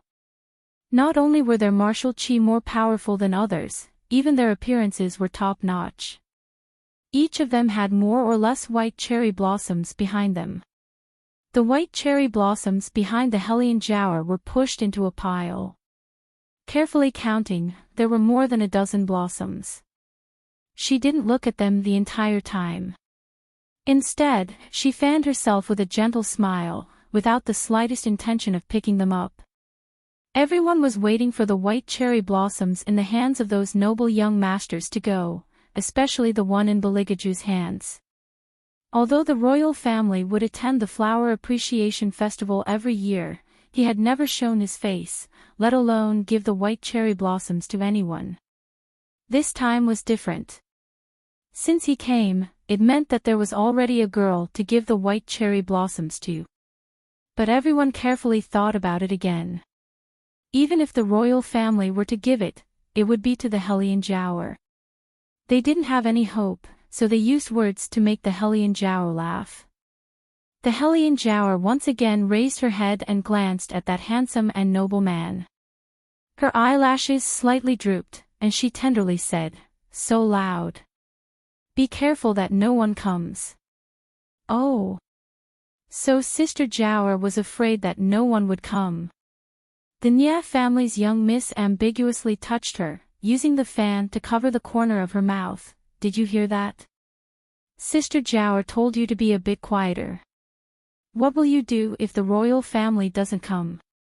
The Hellion Giaour's face reddened. You're the only one who thinks too much. Sister Giaour, no matter how much I think, I can't compare to a certain someone. The Nya family's young miss pointedly glanced at the nearby Hellion Vivian from the corner of her eyes. Her eyes carried ridicule. She's been eating since just now. Don't tell me that she wants to use this method to attract His Highness's attention again like last time. The rare Hellion Giaour didn't answer. Instead, she took the teacup and took a sip. Her eyes were filled with a poisonous look that no one could see through. Hellion Vivian didn't eat all the time. She played with the armament components in her hands, thinking about opening a second branch. But she didn't expect that Murong Changfeng would walk towards her with a letter in his hand. Hellion Vivian looked up indifferently. Murong Changfeng was wearing an embroidered jade gown, with black eyes and black hair, as if he had given her a great grace. His voice was neither warm nor hot as he opened his mouth. I've seen the letter, as expected. What do you mean, as expected? Hellion Vivian raised her eyebrows in amusement. This person must be crazy. The two people, one with her eyes down and the other with her head up, unexpectedly had some lingering flavor from afar. Standing in the pavilion, Beligaju's hand that was holding the teacup paused. His pair of eyes seemed to be bottomless abyss. Not a single strand of abstinence was displayed vividly on his body. His body had a kind of languid and decadent cold temperament, like snow that had been covered in dust for a long time. All the young masters and young misses also saw this scene. Hellion May covered her face. Her eyebrows carried a smile. Here she comes again. I wonder what she wrote in that letter this year. Who else could it be? It's nothing more than some thick-skinned words. The young misses held round fans and laughed softly. Among them, there was no lack of ridicule. At this time, the Hellion Giaour also stood up. She glanced at Beligaju, who wasn't far away, and softly said, Don't say that.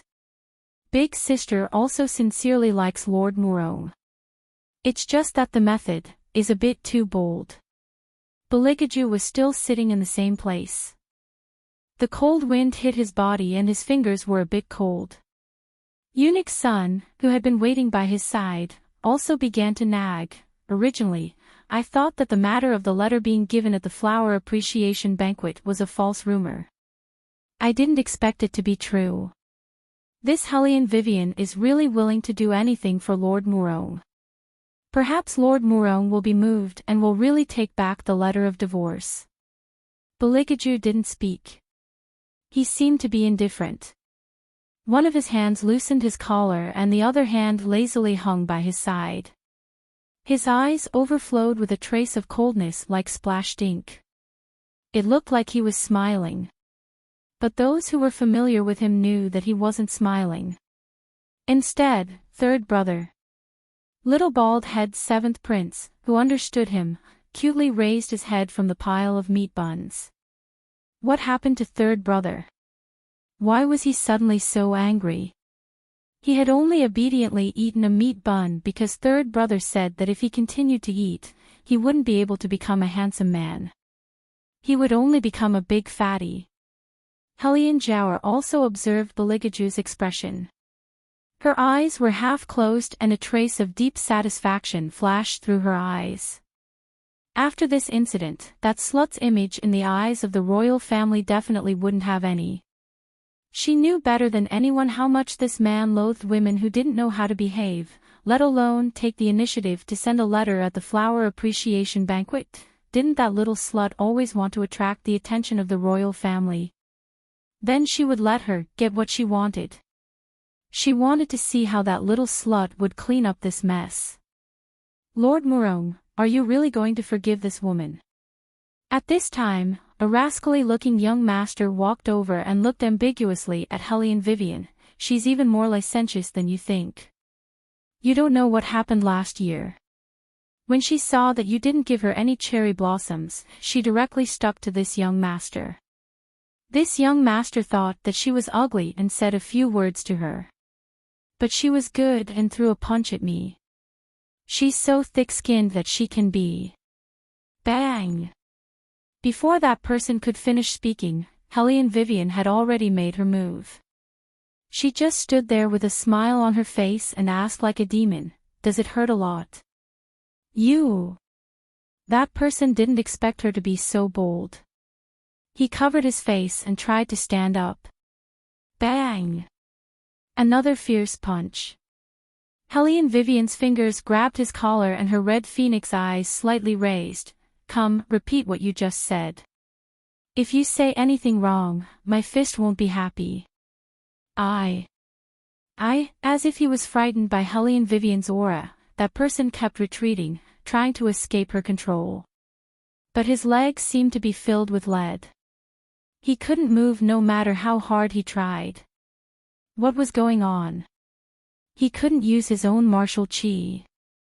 Hellion Vivian was still smiling. Say it, Bang! The third punch landed firmly on that person's abdomen. That person spat out a mouthful of blood and his face turned green. He was in so much pain that he shouted, someone come. Someone wants to kill me. Hellion Vivian. Hellion May was the first to speak. But Hellion Vivian raised her eyebrows and intimidated her. Hellion May, you shut up.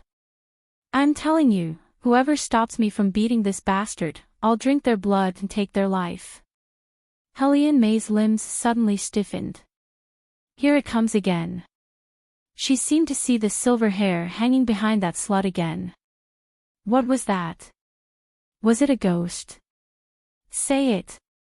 Hellion Vivian leaned over and locked her fingers on that person's wrist. She smiled evilly and exerted force.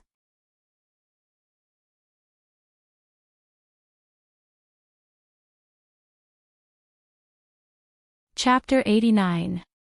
However, in an instant, that person's screams penetrated the entire academy. I'll talk. He was in so much pain that his face turned white and his body went limp. That day, you didn't stick close to me. It was, that person looked around, still hoping that someone could help him. But he underestimated Hellion Vivian's ruthlessness. He even underestimated Beligaju's presence. The royal glanced over, and those who wanted to help could only obediently retreat. That person had no other choice, and heavily closed his eyes. I wanted to take advantage of you, so you beat me. Hearing this, everyone was in an uproar. Looking at Hellion Vivian, the light in their eyes was different from before.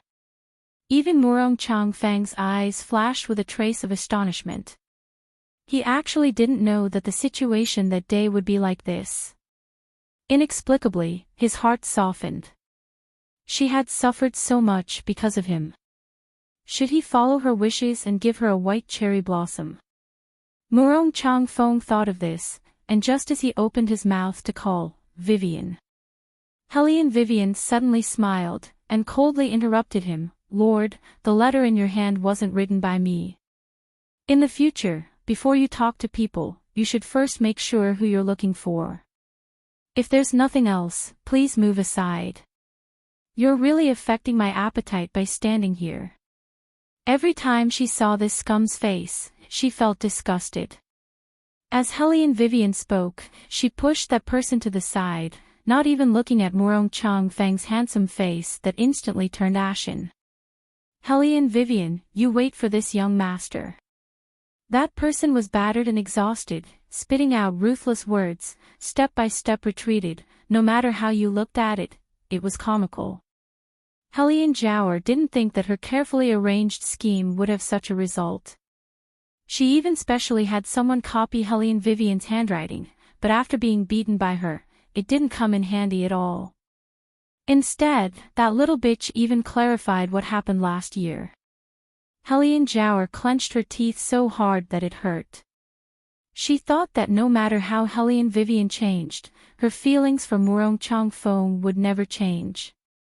After all, no matter what happened in the past, as long as it involved Murong Chang Feng, that little slut could endure it. But now, if it wasn't for the fact that her face was still the same as before, Hellion Jiaoer would have suspected that Hellion Vivian was a completely different person. This Hellion family's young lady is really ruthless when she hits people. Eunuch's son patted his own chest. "My heart is trembling along with her." Beligaju faintly hummed in acknowledgement. Looking at the ruthless and ruffian figure not far away, a trace of a smile seemed to flash across his eyes. Eunuch's son blinked. Was it his imagination? Why did he feel that his master's mood seemed to be better than before? "Hellion Vivian, don't regret it." On the other side, it seemed like a long time had passed before Murong Chang Feng found his own voice. He fiercely waved his sleeves. Because of his excessive anger, his jawline was taut. That pair of deep eyes seemed to have been cut open, unexpectedly bringing out a sense of loss. He probably didn't expect that she really didn't like him anymore. He always thought that her behavior during this period of time was merely to play hard to get. But after listening to her words today, Murong Chang Feng realized that she was mocking him. In the past, it was clear that wherever he went, that pair of eyes filled with adoration would follow. Now that it was gone, Murong Chang Feng not only didn't relax like he imagined, but instead felt that there was a large stone pressing down on his chest, making it hard for him to breathe. Some of the aristocratic family's young misses who adored Murong Chang Feng couldn't bear to watch anymore. They said sourly, "Who does she think she is? She's just a waste. Whether that letter was written by her or not, let's not talk about it." Lord also received the letter before walking over. Otherwise, Lord wouldn't even look at her. She's still so self-righteous, really enough. Who says she isn't? You see her appearance just now. She really lives up to the words hedonistic and vicious. You all just wait and see, there won't be any young master who will give her a white cherry blossom. Hellion Vivian didn't feel like paying attention to these words. She sat in her original position and continued to eat, waiting for the retired emperor to start eating. He Zhe looked at her appearance, his thin lips hooked up. What to do? It seemed that the more he looked at her, the more to his liking. Only, that face. He Zhe wrinkled his thick eyebrows. He still had to think about it. Alas, recently there were too many troublesome matters. He also didn't know who found him unpleasing to the eye and tipped off his old man. Now, no matter where he went, he was being watched. Even if he wanted to give the white cherry blossom to that woman, he couldn't reach out his hand. As if he saw through He Zhe's thoughts, the eyes of Bailey Jiaju, who was sitting beside him, deepened. Like a trace of ripples in a deep and serene ancient well, they quickly disappeared into the night. Just at this time, a burst of noise came from the courtyard. The retired emperor has arrived. The empress has arrived. A resounding voice cut through the sky. Helene Vivian looked from afar and only saw a golden color. The retired emperor's cloak fluttered in the wind. He had the wisdom and grandeur that ordinary old people didn't have. He was in a high position all year round, making him look a lot taller. Even that face had sharp edges. It was enough to see that when he was young, he was also a first-class handsome man. Following behind him was the current Empress Murong Chongfeng's little aunt. It was said that when she entered the palace that year, the previous empress died. Only then was she promoted to the position of empress. Of course, no one knew what the exact situation was. However, Helene Vivian felt that no one with the surname Murong was a good person. Don't ask her why, she just wanted to be capricious and judge people by their surname. Furthermore, this empress was not the third prince's birth mother. In short, the matters in the harem were extremely chaotic. Even if the palace maids were not allowed to discuss it, there would still be news that leaked out. Therefore, all of this was no longer a secret. Seeing them come in, everyone shouted, "Long live, long live, long live." The atmosphere of the flower-admiring banquet was instantly ignited. The retired emperor sat down with a chuckle and raised his hand in an amiable manner. "All rise. This is not the imperial palace, so there's no need to be overly courteous." "Yes." The young ladies of the aristocratic families all responded delicately, standing obediently to the side. The retired emperor looked at this scene and nodded in satisfaction. Then, his gaze fell on that icy fellow who had an indifferent expression from beginning to end. He blew on his beard in anger. Tu Sufeng, who was standing beside him, naturally knew what the retired emperor was thinking. He gently and elegantly reminded from the side. "Look, shouldn't we let them continue to give flowers?" This official just took a look. Many of the young master's white cherry blossoms were not given out. "Continue, of course, continue." The retired emperor straightened his expression and said to Beligaju, "Lao San, you also choose one." In an instant, everyone's gaze focused on Beligaju. After all, every year, the imperial family had never given anyone a white cherry blossom. Now that the retired emperor had requested it, he had no choice but to give one out. In other words, this was the result of the imperial consort selection. As if she had anticipated that he would choose her, Helene Zhao Er's pair of eyes were brimming with tears as her cheeks were stained with a light red color.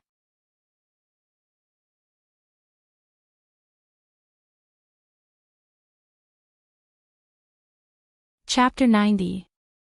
Helene Vivian had an indifferent expression on her face. After all, the third prince would choose anyone but her, Helene Vivian. Ha! Ha! Stand up. Phew, so she was in his way. She had thought that the third prince's brain was not working properly. Helene Vivian was very self-aware. She knew that if he wanted to choose the Helene Zhao, he would have to go through her. She stood up from her seat with a piece of pastry in her mouth. Her eyes were still bright and clear. She looked a little like a silly fox and was about to make way for him. "For you." The white cherry blossom in front of her eyes was more low-key than any of the other blooming flowers. However, it faintly revealed a sense of luxury and nobility. It was probably because the person holding it was too otherworldly. Even an ordinary white cherry blossom could make people think of elegance. Helene Vivian was stunned. Wait a minute. Dear, she must have opened the gun in the wrong way. She was clearly just here to go through the motions. Why did the third prince give her this flower? Could it be that he was going in the wrong direction? Helene Vivian tried to move her position. The man's deep and narrow eyes under the silver mask darkened. Eunuch's son became anxious again and directly pushed her. Helene Vivian looked up and met the man's indifferent lips. Damn! Was it really for her? What the hell? What happened to going through the motions? Cough. Because she wanted to say something but couldn't, Helene Vivian directly choked on the osmanthus cake in her mouth. She could clearly see the man's incomparably cold gaze when he saw her in such a sorry state. What did the third prince mean? Did he dislike her? He disliked her and even gave her a flower. Lao San, the Emperor Emeritus's expression completely changed when Beligaju stopped in front of Helene Vivian. Beligaju didn't change. He leisurely brushed off the non-existent dust on his body and said in an indifferent tone, "If you have to choose one, then choose her." What? Everyone couldn't help but cry out in surprise. They looked at Helene Wei with eyes full of astonishment, and even a bit of anger. Helene Jiao Er's small face paled even more. The pearls in her hair seemed to have sensed her master's shame and anger, and swayed back and forth. Compared to not daring to believe it, it was more of a loss of face. Why? That slut is just a piece of trash whose engagement was broken off. How could the royal choose her so casually? What's more, she was so dark. Helene Vivian raised her eyebrows. What did he mean by, "If I have to choose one, I'll choose her"? This was a major event related to marriage. How could he use such a casual attitude? Perhaps he really didn't care who he chose, but he shouldn't drag her into it. She, Helene Vivian, had always disdained to be an accessory. The Empress looked at this scene and her eyes flashed. She said, "Old Third, you and this Miss Helene still don't understand each other. Giving her a flower is fine, but that doesn't mean that whoever is given the flower will be chosen. Just now, you misunderstood your imperial grandfather's meaning." As she said this, the Empress turned her head and her gaze fell on Helene Vivian. Her delicate eyebrows wrinkled. Wei, you've been broken off your engagement by my Murong manner, yet you don't understand the rules at all. The third prince only casually gave you a flower. Is there a need for you to be at a loss like this? It's easy for others to misunderstand. Helene Vivian chuckled twice in her heart. This woman planned to push all the blame onto her so that the third prince could choose someone else. However, this time, she was very willing to cooperate with the other. Her thin lips curved. What the Empress says is right. Empress Murong didn't know when this Helene Vivian was so good at reading people's expressions. She smiled. Presumably, until now, Miss Murong still doesn't have an ounce of martial chi on her. And I don't. After Helene Vivian finished answering, she added another sentence with a slight smile. Moreover, I'm still in the inferior compound right now. Whether or not I can pass the test is still unknown. She'll definitely pass the test. Not only the test, she'll even take first place in the armament competition. However, at this moment, she actually didn't mind telling a small lie. Empress Murong seemed to have anticipated that she would say this. The complacency at the corners of her mouth became even more obvious. She knew Helene Vivian's weight better than anyone else in her heart. Her voice also contained some hidden joy. From this, it can be seen that you're still a bit lacking when it comes to matching Old Third. That's right. Helene Vivian let out a long sigh. She seemed to be very vexed, yet there wasn't a bit of disappointment.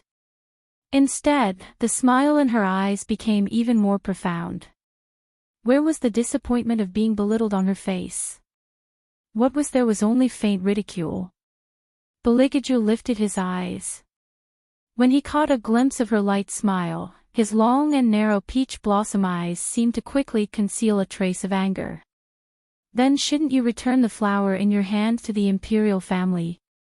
When the Empress finished speaking, she actually felt a bit surprised.